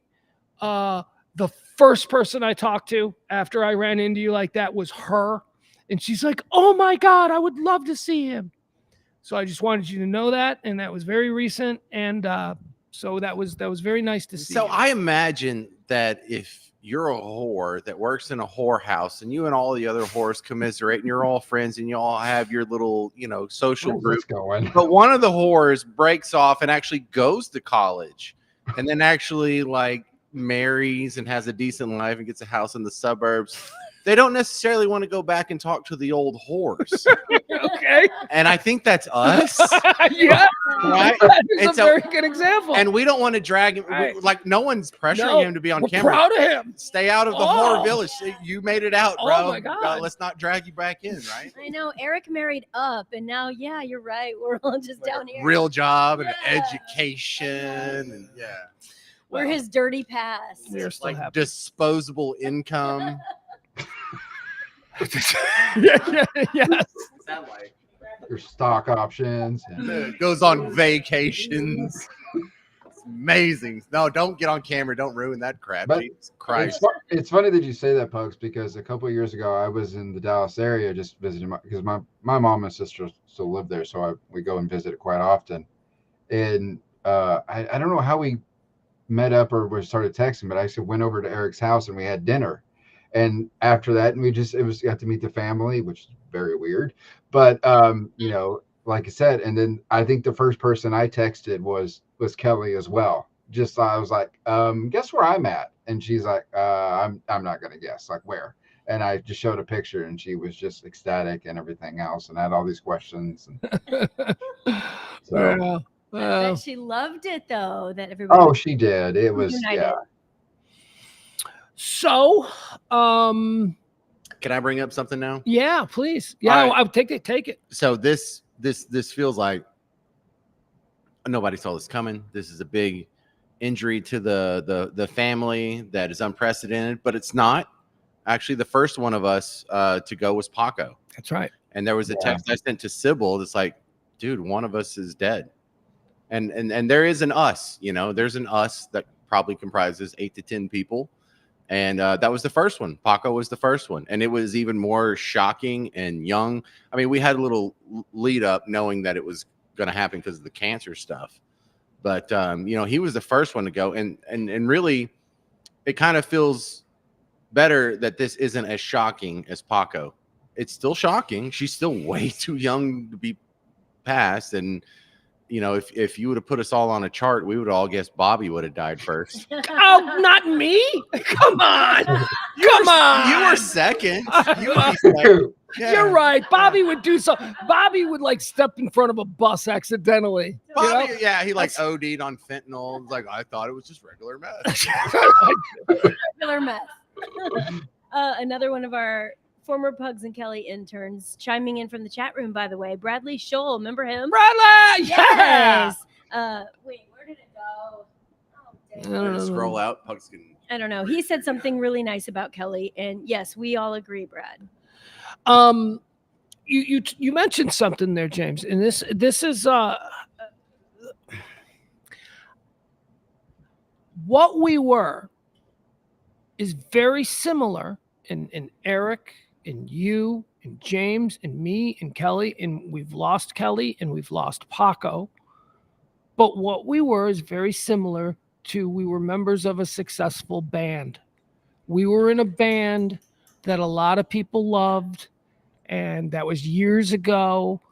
And no, I mean, it's very similar to being in a band because we were an ensemble. We were a comedy ensemble that put together 4 hours of live comedy every day with very little collaboration beforehand. We were improv artists, no matter how much we talked about hating improv. And like Kelly and I would always make, but we're the only people from Chicago that'll tell you improv is lame. But we were actually doing high-level improv with all of you guys for years, for 4 hours a day. And we were a part of that. And it takes something like this, like Kelly passing, for it to truly register with me. And I don't know if it has with you, maybe not, but to understand how much that moment in time meant to some people. That there are some people, that the things that people have said, it's total strangers, the intimate kind things that people have said that I don't know who they are, but they're like, I was pregnant and we were having problems and I used to have to sit and we'd listen to you guys. Those kinds of things that has created this sort of tethering to people forever, much the same way bands do. much the same way after a band breaks up. So that's how I like to look at what we were. And I've been lucky to be in a number of bands in my life. We've talked to a couple of the old band members, Bill today and Neil. But I can tell you, and I'm speaking for Kelly, this was her favorite band. This was, no matter how much fun she had with Danny Bonaduce, no matter how much fun she had after that with Steve Dahl, this was her band. She was the mama hen. And I just keep going back to the idea that she would be so happy, like, just to see us all being together again. I think she for sure would be. I think she's here with us. I mean, I feel like it's one of those things where she would cultivate a family atmosphere anywhere she went. Nobody was a stranger. Everybody was welcome. She's always cooking. She's always bringing, the good vibe and the open arms and welcoming everybody. And I feel like that is still happening right now. I mean, look at Thanksgiving. Look at all the random people that we have for dinner and Thanksgiving and holiday meals. Yes. We didn't behave like regular radio shows behave. We were far closer than the way other shows are. And a lot of that had to do with Kelly. It was because Kelly was always cooking a big dinner. Mm-hmm. It was because Kelly was, the kids' party or whatever the hell it was. Chris Felmer reminded me of something. Chris Felmer was a roommate of mine when we first moved down here, and he had this big house, and we were a bunch of dudes were living there, and we were being wild, and we were having fun. And every Sunday night, Kelly would make dinner for us. Aww. She would come over and she would just prepare this huge dinner for us 3 boys and then leave. And he reminded me of that. And I just thought, God, that is just what she does. Yeah. She's got her own kids. What are your kids eating? Say, well, the kids were with her. The kids were running around with us watching football. She loved cooking though. Oh my gosh. We would go out to dinners together. We would go to, you guys can appreciate this, and maybe Sybil, you a little bit more than James, because James ran away as soon as he got an opportunity. James left us. He went and did Satellite, big fancy nationwide band. But certainly I know that Eric could speak to this too. There were moments when we would be at things that we created, events, parties, or whatever. And I would look around and there would be hundreds and hundreds of people who were all there because of what we did every day. And I used to think, oh my God, I feel completely surrounded. And then I could see one of you guys and he'd be like, boom, there's my people. And it was like, maybe you experienced that as well. You're surrounded by people and you're like, I don't know what to do. Oh, there's Kelly. I got to be right back. Oh, Kelly, hold on. And then I was a little bit different than all the other radio experiences that I've ever had. And I think that's what was special. And I think a lot of that has to do with the fact that Kelly was very much a mother hen.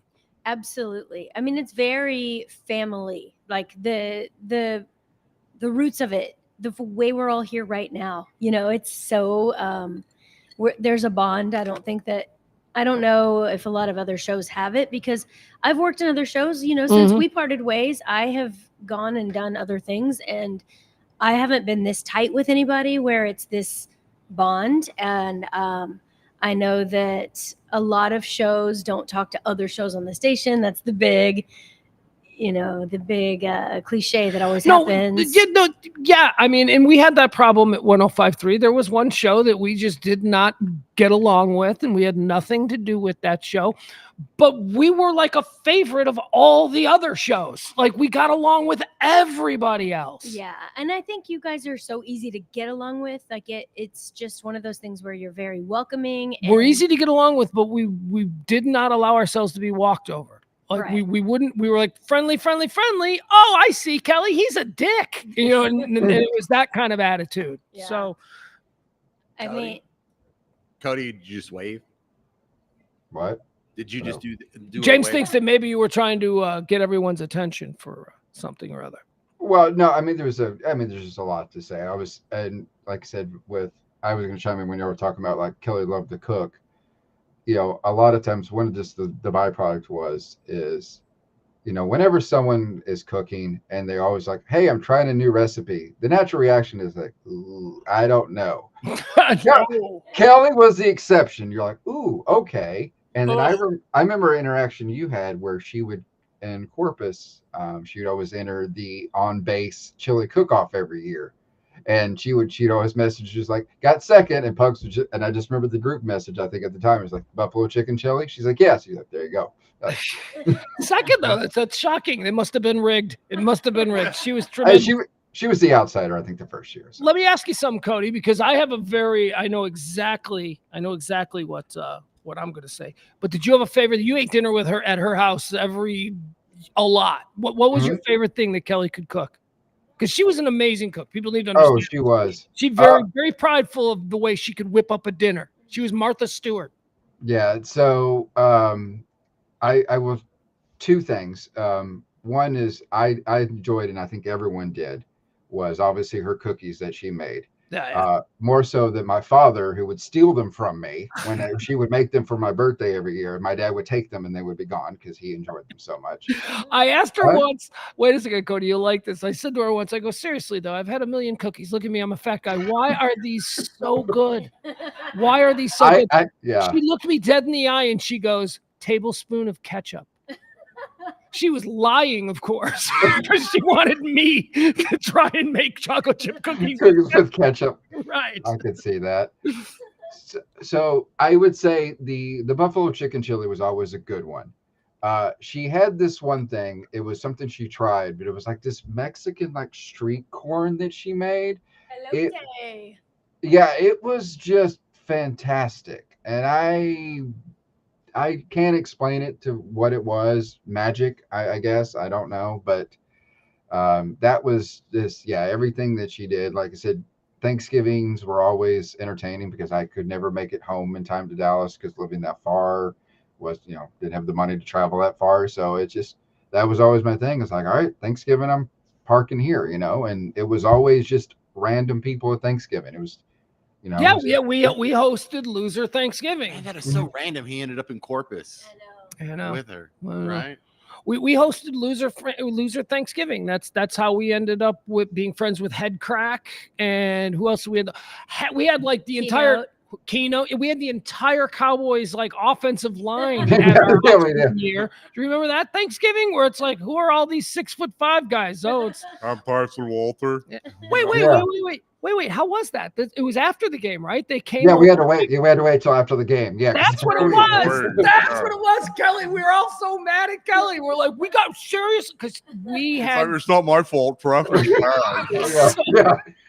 So that's James' famous Tyson Walter impression. Tyson. We had to wait till they got home after the game. We were just Tyson was Kelly's boyfriend who played for the Dallas Cowboys, and there was one Thanksgiving we hosted Loser Thanksgiving, where the Cowboys famously play on Thanksgiving every day in the games, or every year, and the games go to like 7:00. And I remember that now. We were all like, what the fuck, Kelly? And she's like, my boyfriend will be here in an hour. And we're like, Jesus, the game is in the third quarter. He ain't going to be here in an hour. And then he shows up with like, all of these other Cowboy dudes who didn't have anywhere to go because, they're not from Dallas. So, jeez. And then we had, my favorite thing is tied into Thanksgiving. My favorite thing that she made, and I'll give you one more story, a story that I kind of told a little bit of, but I'll go into more detail. She made something called turkey tetrazzini, and turkey tetrazzini was something that is on the menu. It is what I ordered. It's a little thing between her and I, and it's why I always said turkey tetrazzini. It's what I ordered at Maggiano's, our first meeting. When she said, Pugs, they're offering me a show, but I need somebody to work with. Would you be interested? She took me to lunch, and I ordered turkey tetrazzini. So I used to always say, turkey tetrazzini, that's what I want. So that was sort of our little thing. And she didn't know how to make turkey tetrazzini. And she figured out how to make the Maggiano's turkey tetrazzini so perfectly that whenever she cooked for us, I'd be like, what are you making? She's like, I'm doing my my veal and lamb. I'm sorry. What is tetrazzini? I don't know. It's Italian stuff. It's a noodle. It's a noodle. So it's like with a white noodle of some sort. It's like a noodle. Because she made like a chicken spaghetti that me and Tyson used to ask for. Finish your story and I'll tell mine. But I was wondering if it was the same thing because I don't know what the hell a tetrazzini is. Tetrazzini, it's a white cream. It's turkey. You take the Thanksgiving turkey. Is that what that means? Tetrazzini? I don't know if there's 4, but it's like it's like a chicken fettuccine alfredo. Analyze the word here. It's one zini? It's a pasta. It's a pasta. It's an Italian dish. It's made with. It's got mushrooms. Does it have cheese on the top? Yes. With okay. I don't think so. Yes, and it's got like a little bit of a Baked. crumb. It's yes. baked. Tiffany knows. And, Baked yes. chicken tetrazzini. I don't know. It's got mushrooms and onions, and it's amazing. Yeah. What is it? It's a casserole. Mhm. Yeah, it's a casserole. Okay. This is on par for our show. We have all of our Right. access to Yes. all this information to Google it. We're like, nah, we're just gonna wing it and make it Yeah. up. We're gonna prep on the air. Yeah, So that's everybody can be a part of it. Yes, that was our excuse when we were accused of being lazy by bosses. You guys don't do any prep. You see, we like to include the audience in our prep. It's a Google way it too. and it Well, works. It's a true. feature. And Pugs would always yell when we would talk about something in the commercial breaks. He just like, save it for air, save it for air. Yeah, if you said 100%. something funny, I didn't want to hear it in a commercial. Okay, so she always made me turkey tetrazzini because it was one, a nice little inside joke between us, two, legitimately like my favorite thing of all time that she made. And there was one particular Sunday where she would make us dinner every Sunday. She'd come over. And there was one particular Sunday where we were in kind of a fight. We were kind of like, "Arr," and I don't know what it was. And we were just not talking, or we were mad about I don't even know what it was. So funny. But I remember thinking this was a very real concern of mine, because when Kelly would come and make dinner, I'd be like, what are you making? She's like, I'm going to make my lamb lasagna. I'm like, bah! I don't want that. I'm like, I want turkey tetrazzini. So every freaking week, she would bring me a turkey tetrazzini. Like, in addition to what she was going to make for everybody else, that she would bring me this little thing. She's like, here, put it in your freezer if you don't want it. I'm like, no, yeah, I'm going to eat it right now. No, this is legit. This is not from scratch. Yeah, from scratch. Her. So there was this week where we were having a particular fight, and I remember driving home thinking, "Oh, I guess we're still doing dinner on Sunday." And then my next thought was, "Am I going to get my fucking turkey tetrazzini, or is she pissed? Is this going to be her like passive aggressive way?" Because she was so passive aggressive, especially with me. Sunday rolls around. And she shows up, she's got her big stupid bag, and she's got all her big stupid cooking stuff, and she's got all of this crap. And I'm standing there in the kitchen, because remember, I was living there. It's my house, a big, beautiful home. I'm standing in her kitchen, and she's just, because she's making herself at home, because that's what she was allowed to do there. She's getting ready, and she's cooking all this stuff. And I go, so what are we having? And she told us whatever it was, and I didn't care, because I want turkey tetrazzini, but whatever. I'm making kebabs. Oh, fuck that. What, did you see that on TV? Now you're going to try it? So I'm standing there, and she looks at me, and she goes, oh, don't worry, I made your turkey tetrazzini. And I was like, that's my girl. She hates me, but she's still making me my turkey tetrazzini. She was seriously the best wife I never got the opportunity to divorce. She really was. She really was. James? Yeah, so the familial aspect, there was what could have been the lowest point of my life. Like, I had recently gotten fired by the station. Which time was this? The first time. Okay. No, the second time. The second time I got fired by the station. So I was still doing bits that would be on the air, and I would still go to events and get audio and stuff, but I wasn't allowed in the studio at this point, right? Which is kind of devastating, because I didn't know it would end up like this. I'm fine now. But I had a 73 Comet that had some car trouble. So I put it in the shop, and Sybil's like, well, BJ can get you a loaner car, your first husband. My XX. Yeah, that worked so great. But so I got to drive like a free Mazda Protege for a couple weeks while my car was in the shop. When it was time to get it out of the shop, it was like $175 more than I had. And Pugs heard me screaming at the guy at the garage, like, that's not what the estimate was. And so Pugs gives me $200, and that's cool and stuff. But now I'm still cleaned out, and rent's in like 2 weeks. And Kelly comes by and says, well, I'm renting this new house, and I want to paint the living room, and Tyson doesn't want to do it by himself.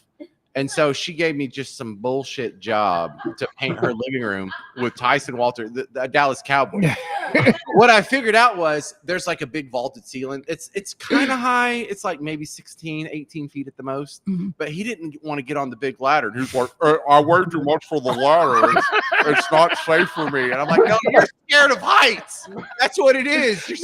No, James. He falls from that height, and he's probably out $1 million or $2 million. That's what he told. Yeah, he's like, listen, man, if I twist an ankle, that's like worth $380,000. And it's like, if you do it, it's like whatever. And he's right, because I'm just like waiting tables, and like, yeah, not even working in radio. So yeah, I went and painted Kelly's living room with a Dallas Cowboy in the off season.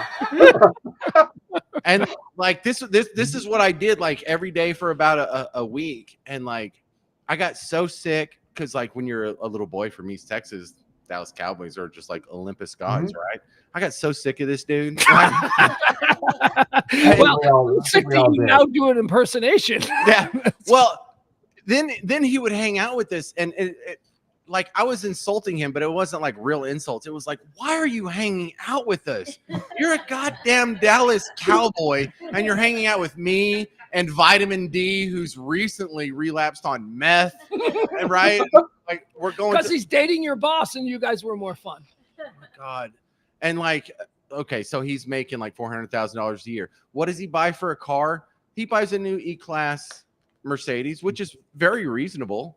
But does he buy a white one? Does he buy a red one? Does he buy a black one? Is he flashy? No, he buys. What color is that? Is that the color of pus? He's like, no, that's seafoam green. Yes, seafoam green. Hey, look at that stupid Mercedes. What do you call that color? Seafoam green. Yeah, no, that's like pool algae. Right. God damn it. And so like he had a flat, and he called AAA, and I'm like, you don't change the flat yourself? He's like, well, it was raining, and what am I paying AAA for? Oh my God. Well, no, I tend to agree with him on that one. It's that's different. Hey guys, let me step away. I need to run to the bathroom. Anybody need to take a break or anything? Do we need to go? Do we need to wrap up, or we got a little bit of time? How are we feeling? I'm free. But do a story. Dude, hold on. Let me go to the bathroom really quick, okay, you guys? And all right. And then I think it's time we wrap this up, and so we'll come back. And so let me. I love that your story. I love that your impression is like Buffalo Bill, though, of Tyson Walter. It's the same impression I do for Buffalo. It's the same, because that is his voice. Yeah. He's like, is that the fat lady? Yeah. It puts the lotion in the basket. Yeah, that's Tyson Walter. God, he used to say the dumbest stuff, man. He was great. He was around all the time too. It's funny because Kelly didn't see like classes. Like, so when you're like, oh, I'm an East Texas boy hanging out with a Dallas Cowboy, she would never see any of those levels that most normal people would see. She doesn't see any of that. Like it's just to her, hey, these are my friends, and they're all going to get along because I know all of them and I've already approved. So everyone's okay. How weird was it though? Because he's like 12 years younger than her. Yeah. And he was like 24 and she was like 36. And it was like, look, it's not weird that y'all are dating, but there's no future here. So what are y'all doing? I think they both thought, though, at the time there was a future there. And I don't think anything about age gaps. I think it's okay. But I know most people are like, no. Oh, so the one that's dating your grandpa sees no problem with age gaps. Yeah, grandpa boyfriend. I'm in the same boat. My wife is like 9 years younger than me. So oh my gosh, Cody. Yeah, dang-a-lang. She married an old man, so it's fine. But She did. How did y'all meet? Online. So it's but she met up here in Sugardaddy.com. No, she is the breadwinner in this family. So she's a nurse up here in the Portland area. So she's so yeah, we just kind of met online, and it was kind of during the pandemic. And so a lot of that was, and also during that same time, that was a really weird year because the entire state of Oregon was on fire. So there was that. So it was, we joked because she had to evacuate from her home that she was in out here because the fires were real close.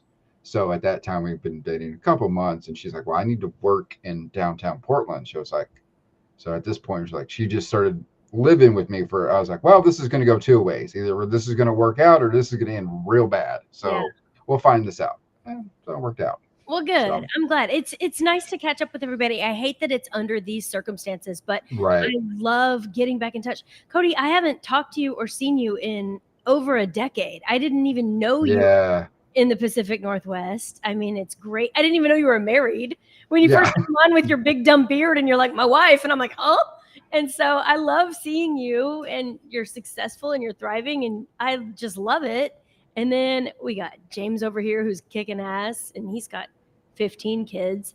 Eric is here, which, you know, he's all professional, so we're not going to drag him into our big swamp. But it's just so fun. And all the people in the chat, like, this is it's really been nice because I've definitely been in touch with a lot of different people. People have reached out.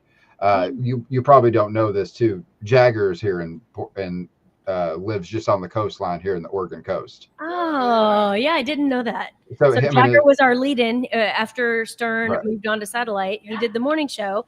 Pugs and Kelly were midday still. Ross Martin was afternoons, but yeah. So we all know him.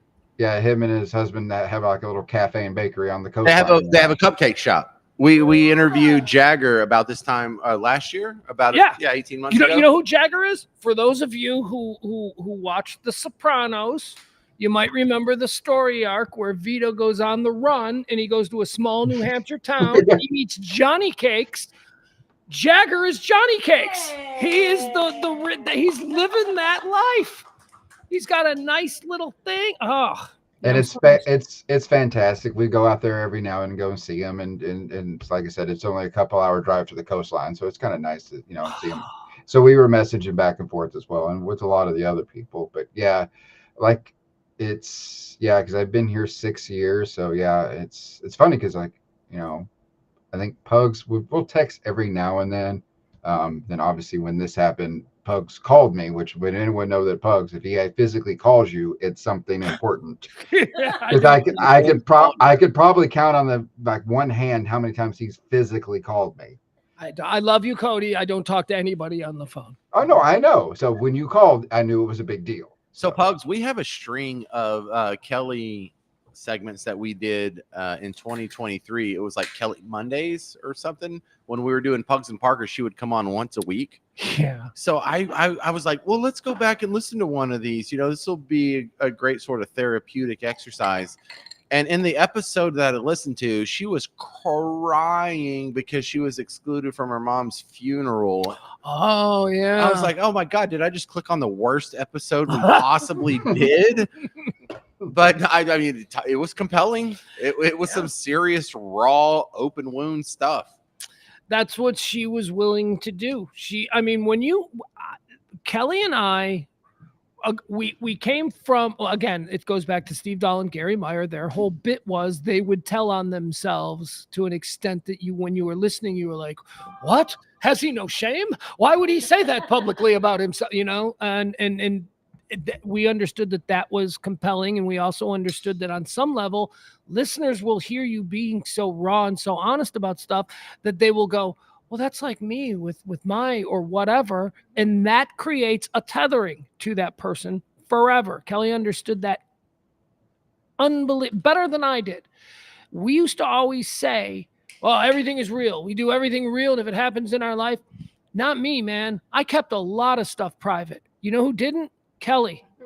Everything. She divorced a guy on the air in a major market.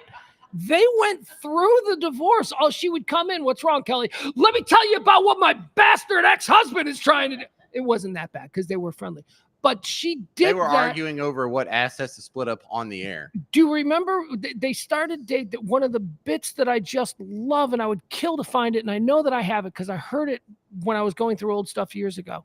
But we did a bit where Kelly and Shemp, who were going through a divorce, Shemp was also a part of the station group and all that. So he was a known personality. And Kelly and Shemp were going through a divorce, and Kelly had a new boyfriend, the aforementioned football player, and Shemp had a new girlfriend. I think her name was Jen or something. She was a lovely girl. And they did a bit on the air.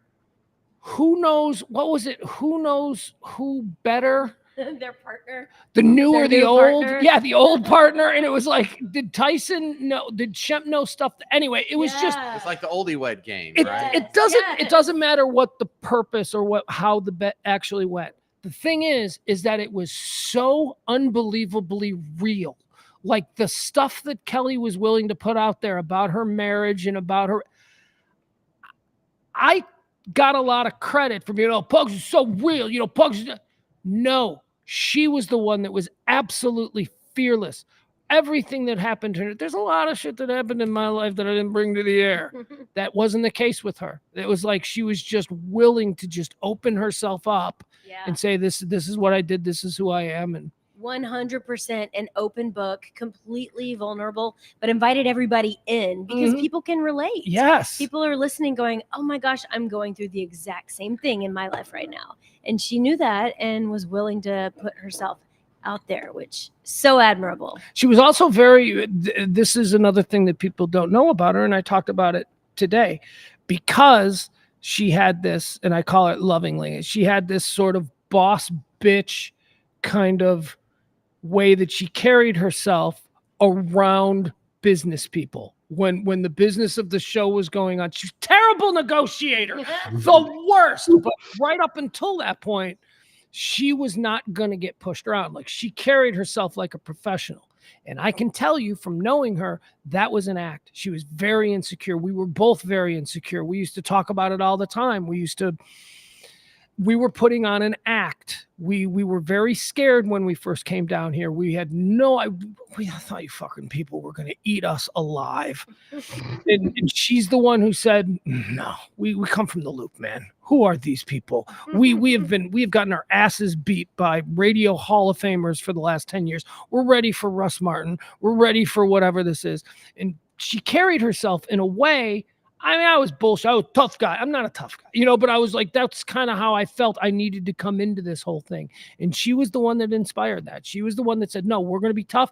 I'm going to be the sweet one. Whatever, you can be fatty, fall down. That's what you do.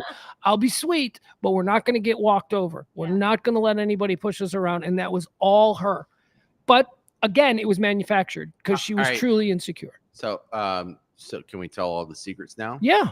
So when we interviewed her for the Who Killed Live 105.3 podcast, the question was asked, did Russ Martin whip his junk out at her in the bathroom? Yeah, that was the first night. That was the first night we came to town. Can we say this now? I mean, NDAs. Yeah, of course. Who would it even imply to? They're both dead now. Two people are dead. This is called legend at this point. This is myth. So now legend. We can go. Lore. Yes. And tell the lawyers to just take a big mouthful. Tell the truth. Who's paying these lawyers? They're both dead. Yeah. I don't. So the truth. What did she say? I mean, I believed it to be true. She said, I don't remember. Right. So okay. Because someone signed an NDA and she's not legally allowed to remember. Oh, I see what you're saying. Yeah. So the situation was, it was our first night in Dallas. I've told this story before, and we were having Bob McNeil, wonderful, wonderful program director, and Reed Reeker. They were doing this thing where we were under the impression that it had happened every week. Every week, man, we get the whole crew, every month. Whatever. Yeah, every month we get the whole crew together. The only time this happened. Yeah. Every month we get everybody together here at the station, and we just put the card down, and you guys drink, and you come up with creative ideas, and we put it on the board. And this was our first liner day. parties. Yes, liner parties. Yeah. It was our first day. We get off literally from the airport. We're taken to this hotel bar where this is happening, and we're like, "This is incredible." And I got immediately sideways with Russ Martin, where I thought I was going to fight him, and then she decided that she was going to calm him down. She was going to oh, come on, Russ, why are you going to be a jerk? Why are you being, we're new here. Can't we be friends? She's like taking that approach. Meanwhile, I'm like pacing because somehow my ego has been aggrieved, and I'm like, I'm going to fuck that guy up. And all I'm thinking is I'm going to die my first night in Texas. My first night, I'm going to be shot, and I'm going to bleed out in a funky hotel parking lot off 635 and 75. So anyway, I get calmed down, and Kelly I see Russ drag Kelly into the bathroom, the women's room. And I walk to the women's room. I'm like, I'm fucking going in there. What is that? And he comes out and he's like, back, doing the Russ Martin thing. And then Kelly comes out right behind him. And I go, what happened? She goes, he tried to make me touch his dick. And I go, what? And I turned and I was like, I've told this story before. Anyway. I don't think you have. No, yeah, I've told the story. You've told it to us, but I don't. No, think I've told it. I've told it on the air, the live 105.3 thing. So that Okay. became the big question. I asked Kelly last year. I go, can you talk about that now? Like the first night, I go, he basically whipped his dick out in front of you, and what did you do? And yeah, it happened. I believe it happened. Kelly said, I don't remember. Yeah. I don't know. It's quite small, or she took some shot at him. No, Kelly got hit on a lot, like by all the comedians who would come to town, all the bands. Yeah, Craig everything. That's no different. Craig Gass was supposed to be on with us. Craig Gass was very close friends with her, and they remained close. Craig was getting on a plane, and because of our technical problems, we didn't get him in the first half hour. But Sybil, speak to that, because it was a different experience for you and Kelly working in that guy-dominated shock talk format. We were at Bell Bottoms once, and I was very angry at Kelly because Kelly wasn't mingling. And I felt like I was the one going around and, hanging out with people and doing shots and all of that. And in the way, you remember this game Kelly and I used to play. We would meet somebody, and if they were weird, and a lot of you were so weird, a lot of you introduce the other person and pass them off. Yes, always. It was the trick. Yes. The trick. Have you met my producer? Oh, yeah. The trick. James knows it. Eric knows it. Cody knows it. We all know that trick. The trick among us in our little group was we would be talking to Weirdy McWeird a lot, and we'd be trying to get out of the conversation, and I would see Kelly like across the room, and I'd go, "Oh my God, you know who you gotta meet? You gotta meet. You gotta meet Eric. You gotta. He's so funny. Come here." And we would drag Weirdy McWeird a lot over to Kelly and say, "Kelly, I'd like you to meet Weirdy McWeird a lot." And then poof. Yeah. And then Kelly would start talking to him, and she'd be lovely and she'd be kind, and then she'd realize he's Weirdy McWeird a lot, and then she'd look for somebody else to pass him off to. Yeah, by then you're already off in the bathroom or wherever. But anyway, so we're at Bell Bottoms, and I don't know. I think Eric was in the back alley. He was hanging out. I don't know if you guys were there. So I don't know if you guys saw this. That's where I met my ex, by the way. Who, Drago? Yeah, Drago was at Bell Bottoms. So I was very angry at Kelly, and we had a confrontation because Kelly wasn't moving around. Kelly was like, obviously I was meeting a lot of weird people and I couldn't find her to pass them off. So that angered me. And I went up to her and I said, look, we're both getting paid the same thing. We're both here for the same amount of time. Why aren't you moving around? And we got into a big fight. It was a big public argument in front of a bunch of people. I'm drunk and she's yelling at me and it's a scene, right? But that's what the Pugs and Kelly show was. It was a scene. So she storms outside. She goes outside Bell Bottoms and she's sitting on the curb, right? And I'm like, no, I gotta go out there. And so now I'm going out there and I'm sitting on the curb. And she said to me, she goes, Pugs, something that you don't understand. And that is when I'm in a place like that and there's 300 people and they're all there to hang out with us, you don't understand that I can't walk through that room without getting my ass and tits grabbed every 5 minutes. I am going to find a place and I'm going to stand with my back to the wall so that I know that nobody can come up from behind me, and I will entertain the fuck out of anybody that wants to hang out and have a drink with me, but it is different for me than it is for you. And I sat there on that curb next to her and I had never thought of that. I had never realized that. And I immediately went, oh my God, there's a lot of Weirdy McWeird-a-lots. I bet they are doing that stuff. So can you speak to that experience for you girls back then? I mean, Kelly was so good at handling that kind of stuff. And she really set the bar when it comes to just being dominant in that situation and taking over and making it your own, where it's not somebody coming into your space. It's you going, no, thanks, I'm good. And she's so good at like drawing boundaries. I don't have an experience like that where something happened again, thankfully. But I remember though that she's always been so strong, just so good at like being a strong woman and being present for females. And I love that about her. She taught me that. Well, I mean, honestly, and I'm not saying this is right, certainly not through today's lens, but what she endured working with Danny Bonaduce in that we were sexist, crazy, shock jock, radio monkeys in the 1990s. And the chicks that were in our group, well, we considered them the cool chicks, but still they had to put up and see a lot of stuff. Kelly once said, "I've seen Danny's dick more than I've seen my husband's." and so that's kind of where. Sorry, Shemp. Yeah, but it was because like that was Danny's wacky thing. You know, he'd whip his dick out when people would walk in the studio and he'd be butt naked. You know, I'm wacky, but it was the 90s. You know, so we didn't think that was a problem. But that thick skin, though, she gave me that mentality as a woman in this industry. She passed that along to me, and I learned from the best when it comes to that. You know what I'd like to ask her? I would like to ask her if the way she comported herself back in those days with the men and people, you know, whoa, you do. There's a very famous story in Chicago where somebody left a voicemail on her answering machine, a Chicago radio personality who basically said that, hey, you know, maybe you ought to call me back if you ever want to go anywhere in this business.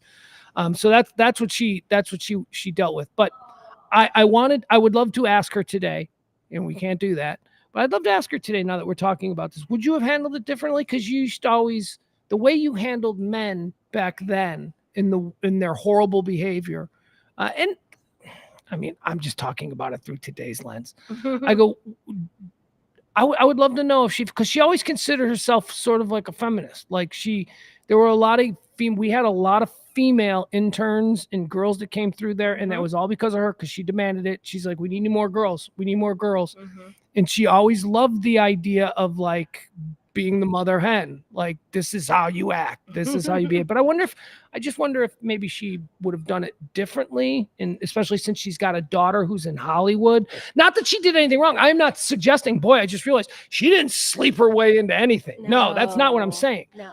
But she withstood a lot of stuff without ever complaining or without ever going to HR or anything like that. But she could push it off without being like condescending or rude to the other person, but setting that clear boundary, but also making sure that it was all friendly and cordial. I don't think that it's anything she would do differently. I mean, I can't speak for her, obviously, but I feel like she set such a good example. I don't know how you would top it. I know her origin story. I saw what she saw. I'm not going to say endured, because she loved it. That was like her college days. We always say, you know, I don't have half as many good stories about college as I do about the 4 years after college, because that's when we were there. I don't know. I just sometimes wonder. James, I'm sorry. Did you have something? No. You know, the one thing I'm grateful for is there's not a lot left unsaid between me and Kelly. You know, like we did go probably about 8 years without talking, but in the last like 3 or 4 years, she really ramped it up and was like, because we had her before I started working at my TV job before this job. Right. When I was doing Pugs and Parker, she was on like once a week for about 6 months there. Yeah. Or for about 4 months there.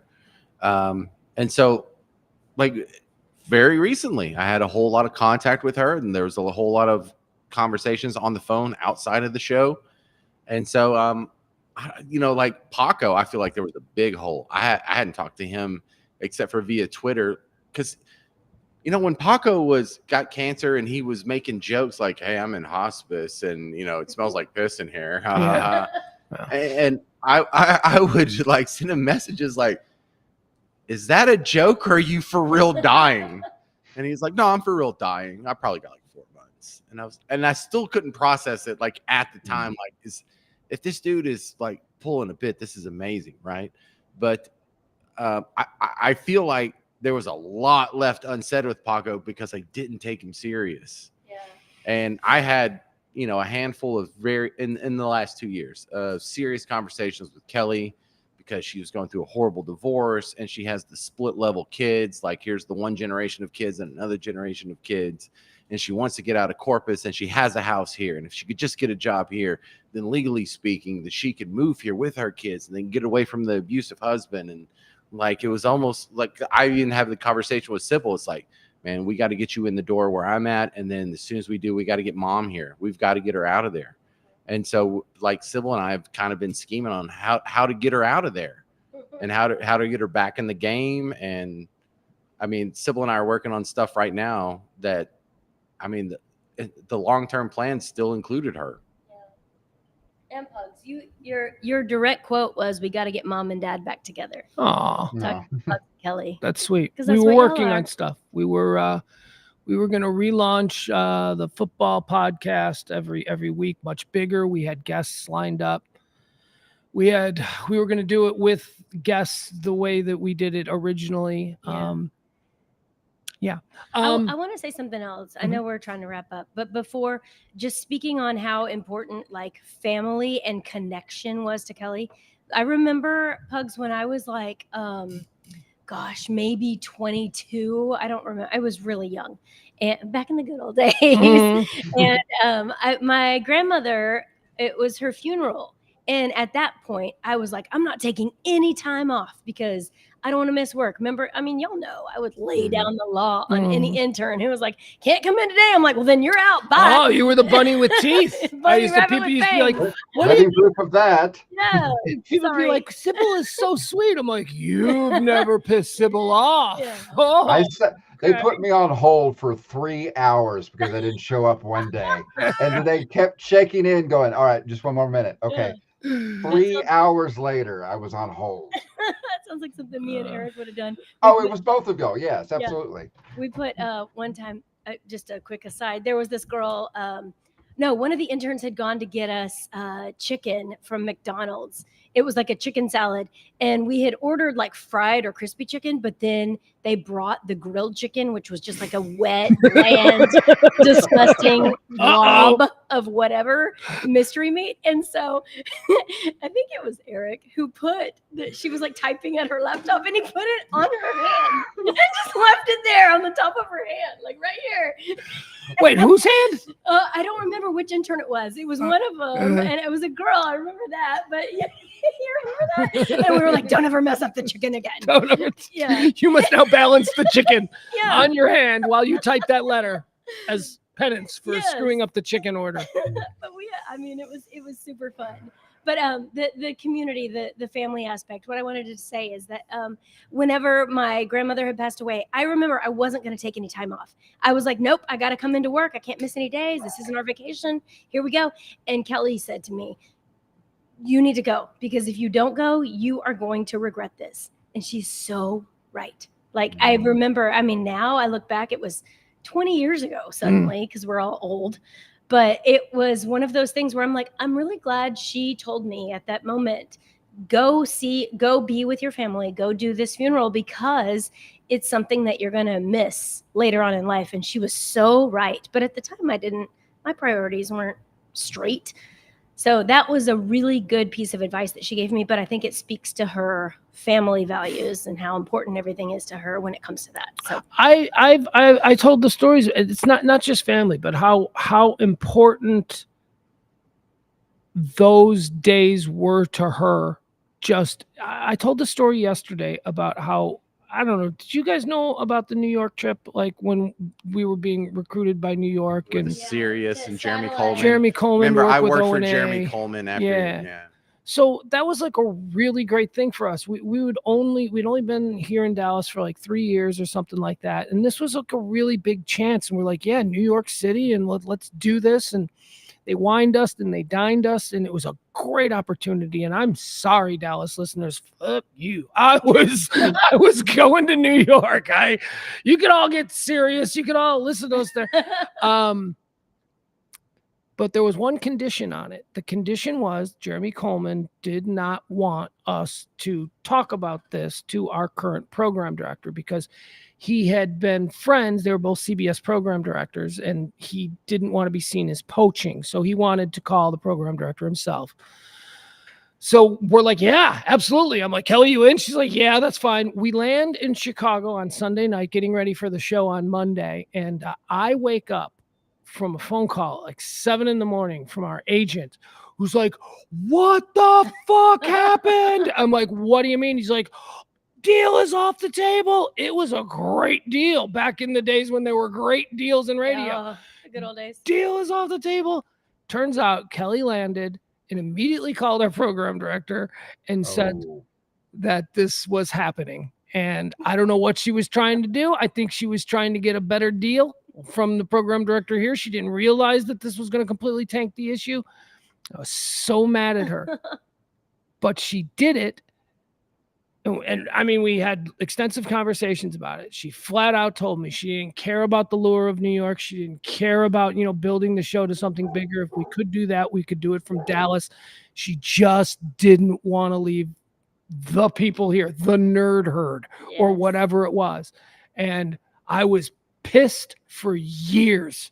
I loved her, but we're brother and sister. It's like just another thing that she did that I'm so angry about, like everybody has with her.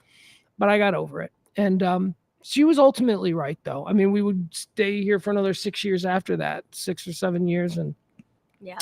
But she did. People in this business have opportunities and they should take them because the opportunities only come once. And she understood that. But it meant so much to her, this whole thing that we had here at 105.3. We were on the airplane and she's like, can we take Sybil? Sybil can come? We have to make sure that she can come. And I'm like she just didn't want to leave. And that's why we stayed. And that wasn't my choice. I was out of here, you people. I was riding in limousines in New York City. I was done with you. Bunch of hicks. No, I'm kidding. I love it here. I choose to be here. But no, she was that was real. The other story that I tell about the negotiation was it was a contract after that one. And this is how she negotiated. She walked in. I was already sitting in the general manager's office. She walked in, she threw her big dumb bag on the chair. And then she sat in the other chair, crossed her arms, looked at him, and said, at the start of contract negotiation, I just bought a TV I can't afford. Where do I sign? Way to play hardball. And I'm sitting there, her business partner, and I'm going, I ain't signing nothing. I go, I don't know what you're doing. She's like, and then that's when she said to me, she goes, would you just stop acting like you don't want to be here? She's like, well, what are you going to do? What are we going to go to the Eagle? I remember she's saying it like that. We can go to the Eagle. She's like, you want to be here? We want to be here. It's fair. And I'm like, oh, it's not how you negotiate. It's not. I just bought a TV I can't afford. Where do I sign?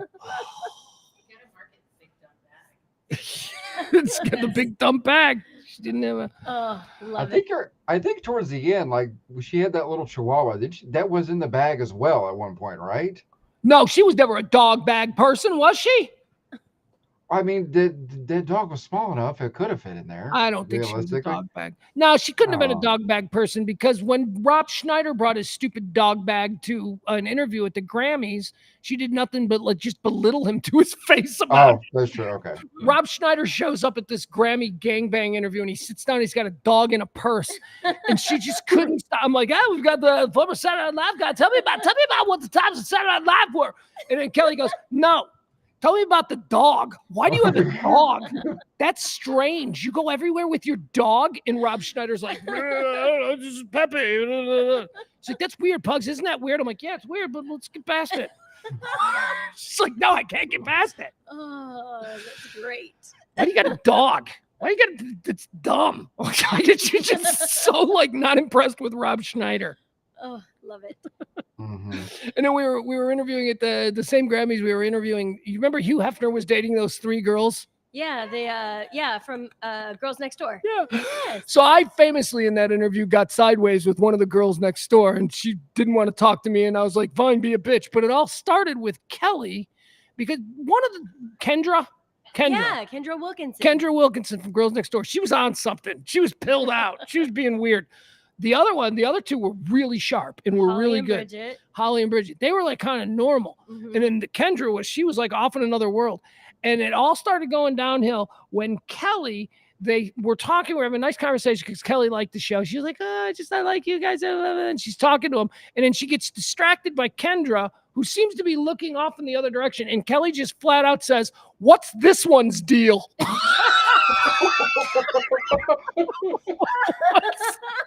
What's this one's deal? Oh God, she was funny. And Kendra's like, what? What? And Kelly's like, yeah, over here. We're having a conversation. We're talking here. And for some reason, that's when her and I got sideways. I don't know what me and Kendra fought about, but it was probably her being weird. She probably doesn't remember either. No, yeah, probably. No, Yeah. she was forgetting while they were arguing about it, probably. Yeah. And this was when Kelly had that pharmacy in her bag. So I don't know who was more pilled out in this moment. I'm like, what's going on here? All right, let's wrap it up. Anybody in closing? Is there anything you want to say? I feel like I've said everything the last few days. Look for more stuff to come out. We had an interview that we did with her for the Who Killed Live 105.3 podcast. Mm-hmm. And so there's some stories there that haven't By the way, we're been going to told. reboot that. That's one of the first things that know. we're doing Radio Misfits here. The GoFundMe. Sorry to interrupt, but yeah, we're going to get to that, Cody. Thank you for reminding. So that was it. Sybil, anything? Oh. Mine was GoFundMe. Look at all your producers coming to work. Yeah, you know what? We're all like, don't forget the GoFundMe. Take care of the kids. You know, the listeners were so incredibly important to Kelly. We do have a couple of people who have stopped by and hung out. Do either of you have any stories that you'd like to tell? Any interactions with Kelly? It's okay if you're camera shy. What anything? Oh, thank you. No, okay, that's okay. People are talking off mic. It drives me nuts. You asked him. It would drive Kelly nuts. It would, but you did ask. I did. The only thing I want to say is that I was happy. This is Tiffany. Hi, everybody. Hey, Tiff. Hey, I was just really happy to be around during the heyday of the Pugs and Kelly show and to meet James and Sybil and still be friends with James all these years later. And going to all those station events, you guys might have known me as Tiff the casting chick. And if you saw anything from like 2004 to like 2010 that was on a reality television show, chances are, if they were from Dallas or Austin, I was their casting director. And so I want to thank everyone here that allowed me to use the Pugs and Kelly show as a catalyst to find people that wanted to be famous. During the writer's strike in LA, we had nothing else going on television, and reality TV became a big thing.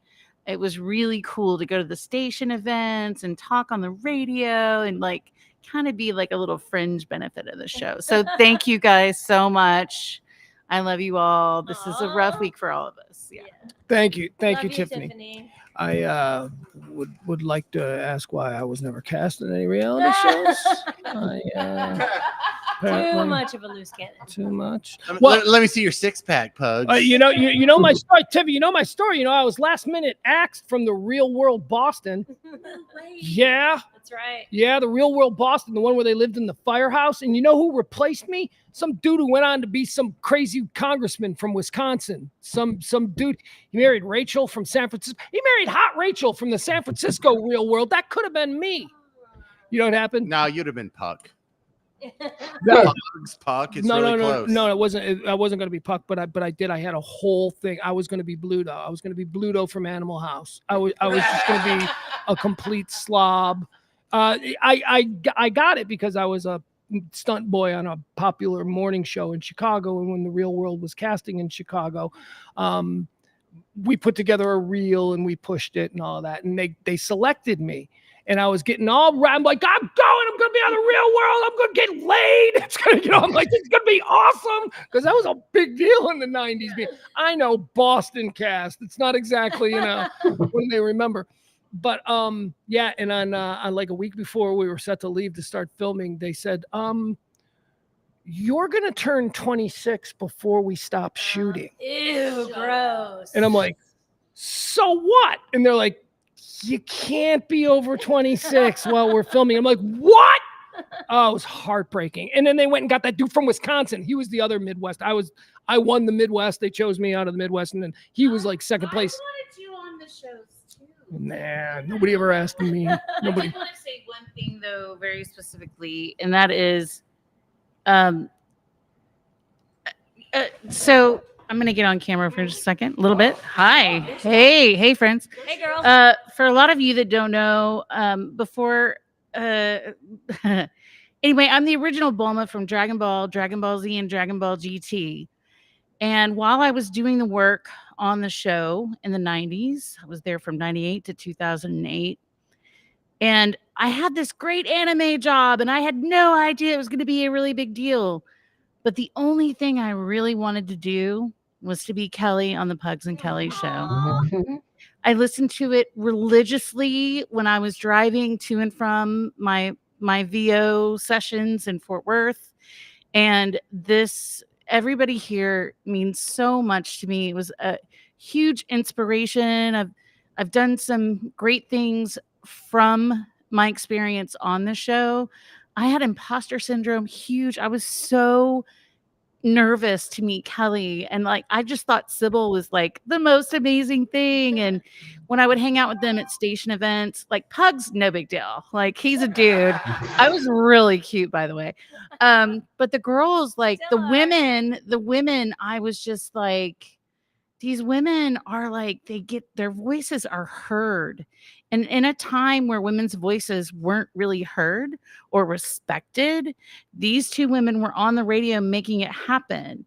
And so I just have to say that I really admire that. And I'm just honored to be here and a part of this legacy of the stuff that you guys are doing. And that was because of Kelly. She paved the way for all of us, girl. All right, thank you. I do want to thank you. That's very kind of you to say. And let me just add one thing on that. That was something that people never understood, and this was always the greatest insult that you can do to Kelly, is if you were somebody who was somehow partnering with our show in some way, as an advertiser or consultants or whatever it was, when they would come in and meet Pugs and Kelly, and they would only address Pugs, they would look at me like, oh, this is the guy. He's obviously the boss. He's the owner. Right. And I became very sensitive to that. And because I knew that she would never say anything, but it bothered her. You know, she was one of these, hey, up here, you know, my eyes are up here. You know, she was one of those people that pointed out. But it shocked people when they learned that it wasn't just, with all due respect to the amazing Kelly Raspberry, it was Kid Craddock and Kelly Raspberry. It's Howard Stern and Robin Quivers, right? Mm-hmm. That wasn't what Pugs and Kelly was. And nobody really grasped that her and I had this understanding from the very beginning that this was 50-50. This wasn't like, not one of us doesn't get to be the big star. Right. This is, and I have to say, one of my great regrets is that there were many times in those years where I would big time her. I would like in a particular interview, I would talk over her, or I would somehow marginalize her. And people heard that on the radio. Like she had a lot of people who were on her side who was like, "What, Pugs wouldn't let you talk," and she would get mad, and then she'd be quiet. And some of our best moments came moments after I said, "What's wrong with you?" because that would allow her to go, "Oh, you gonna let me talk now? Oh, is it my turn to talk? Oh, because, you know, I don't know, it's Pugs and Kelly's show, and I'm just wondering because you're sitting here." And she did that in a way that I'd never heard. I'd never heard an equal man-woman show anywhere where they were both, you know, equally paid. We never negotiated contracts equally. We said, this is the sum we want for the show. That's actually the way that we were taught to say it. We were saying, this is what we think the show is worth every year. And we would include all of our staff and what they needed to be paid. And then we would just split it up. We'd say, okay, half of that goes to me, half of that goes to her. And then the rest of that goes to our production. It never really worked out that way because those people are weasels, but that's how we negotiated. There is no, as a matter of fact, one of the reasons we left 105.3 was because there was an attempt to break us up. There was an attempt to lure me into doing sports or, you know, something like that. Mm-hmm. And I was approached by somebody high up in CBS, and they said to me, "Hey man, let me ask you a question, man. You ever think about going solo, man? You ever think about, you know, doing your own thing, man? You know, it could be sports. I mean, you know, I think, you know, because I think you'd be good at that. Would you be interested in that?" And I said, "No, I would not be fucking interested in that at all." And then we were gone from the station in a couple of weeks because some other things were done that tried to split us up. But yeah, she for sure could hold her own in any room. Yeah, she could. Cody, I love you. Anything in closing? No, I think, and I said this in my kind of post, because I kind of waited on Facebook because I know the outpouring of support has been tremendous. And for me, and it's a little bit closer to me because I know all of the kids so well, and I kind of want to just echo it as like, if you knew nothing else about Kelly, like just looking at Declan, McKenna, Lachlan, and Quinn, like that is all you really need to know about Kelly and who she was and how she was, because just, I mean, like I can't speak enough. Like those kids are amazing. Like they're just wise beyond their years. I mean, a lot smarter than me now on multiple levels. But just, I mean, I think that is the measure of Kelly, is just looking at those kids and the impact that she put on them and the impact they'll leave. That's beautiful, Cody. But let me ask you, and Neil brought this up. What the hell's going on back there in your room? What do you got? What do you got? FBI files? What's It's much worse than that. It's what are you, the Unabomber? You're living up there in a cabin. You've got dossiers on all of us. Okay, we're about to move into our new house. Okay, so calm down. So it's a little disheveled. That federal building's not going to blow up itself. It's you know what? It's actually worse because those are comic books. So it's actually worse. Oh, if man. I tell you. Oh. And now you know how my wife feels. Bomber stuff, man. Yeah. All right. Well, thank you, Cody. Sybil, James, anything close out? Let's do a toast to Toast. Kelly. Yes, with everybody who's in the chat right Yeah, we're still now. in here. Everybody who watches this later, you can pour one out if you want to. There you Everybody go. who's here with us right now. We got Eric here too. Yes. And Thank you to everybody. No, I'm good. Yeah, no, actually, I'll James take is it. Go ahead. already- Put them all in there. already getting All everybody. right. This is for Kelly though. Like Here's Kelly. Slancha, I mean, We love you. she will never be matched. So here's Kelly. We love you. Boom. Boom. Proverbial click to everybody Cheers. else. Cheers, you guys. Let me now direct your attention to the GoFundMe page. Should have been hitting this. More, but I apologize. It's got a lot going on here. There's a situation. There's a GoFundMe page for Kelly's youngest two. What are their ages? Quinn and Locke. Cody. Oh God, you put me on the spot. 11 and 7-ish. All of her kids are always those going to be older 9 than and 7 to me. They're all 9 and 7. No, I want to say they're both teenagers. They're about 2 years apart. So I want to say Quinn is like 13 or 14 at this point. No, you got them way Eric too said old. 8. Do your fingers again. Hang on. No, they're not 8. 8 and 11. 8 and 11. 8 and 11. That sounds right. Because when we That talked sounds to right. her earlier this year, she was mentioning that she was having the talk with them about birds and bees. Do you know that she talks to? I mean, I know everything about these two kids. She just talked my ear off about them, and I don't know how old they are. I'm like, they're just. Hello, me. Yeah, you raised them basically. Sounds about right. I keep getting Deck wrong too. Somebody told me today Deck is 27. Oh my gosh, we're old. That ain't possible, but it is possible because he was like 3 or 4 when we moved here. Yeah. No, and I was doing the math because my wife and I were watching TV, and then of course my wife who loves to get the digs in, she just goes, "Oh, I'm closer to Declan's age than you are," and I'm like, "Thanks, hon." Like, thanks, hon. Get him young, Cody. So to get serious for a moment, it was a terrible situation where her 2 youngest boys found her in the morning when she didn't wake up. They wanted breakfast, and mom didn't wake up for breakfast. And there are some very complicated legal things going on, and that will continue to go on regarding her estate. And as I said earlier today on James's WBAP show, I said, she's not dead though. It's not destitute. I mean, she's okay. She's comfortable life, and she's okay. And the kids will be okay. You know, they're college and all that stuff, but it's gonna be months before all of that gets sorted out. And there are end of life costs that a 26 or 27-year-old Declan is now in charge of covering without any of that stuff being available to him.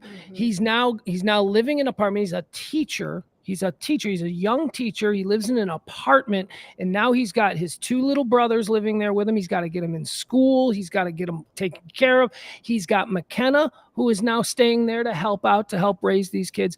There are immediate end of life concerns that we have for these necessities. You're right. They're going to be fine. We don't need people to donate something to put these kids through college. That's not what's happening here. But what we do need is somebody to make sure that they have groceries, power, and probably a bigger place to stay for the next few months while all of this custody stuff gets handled.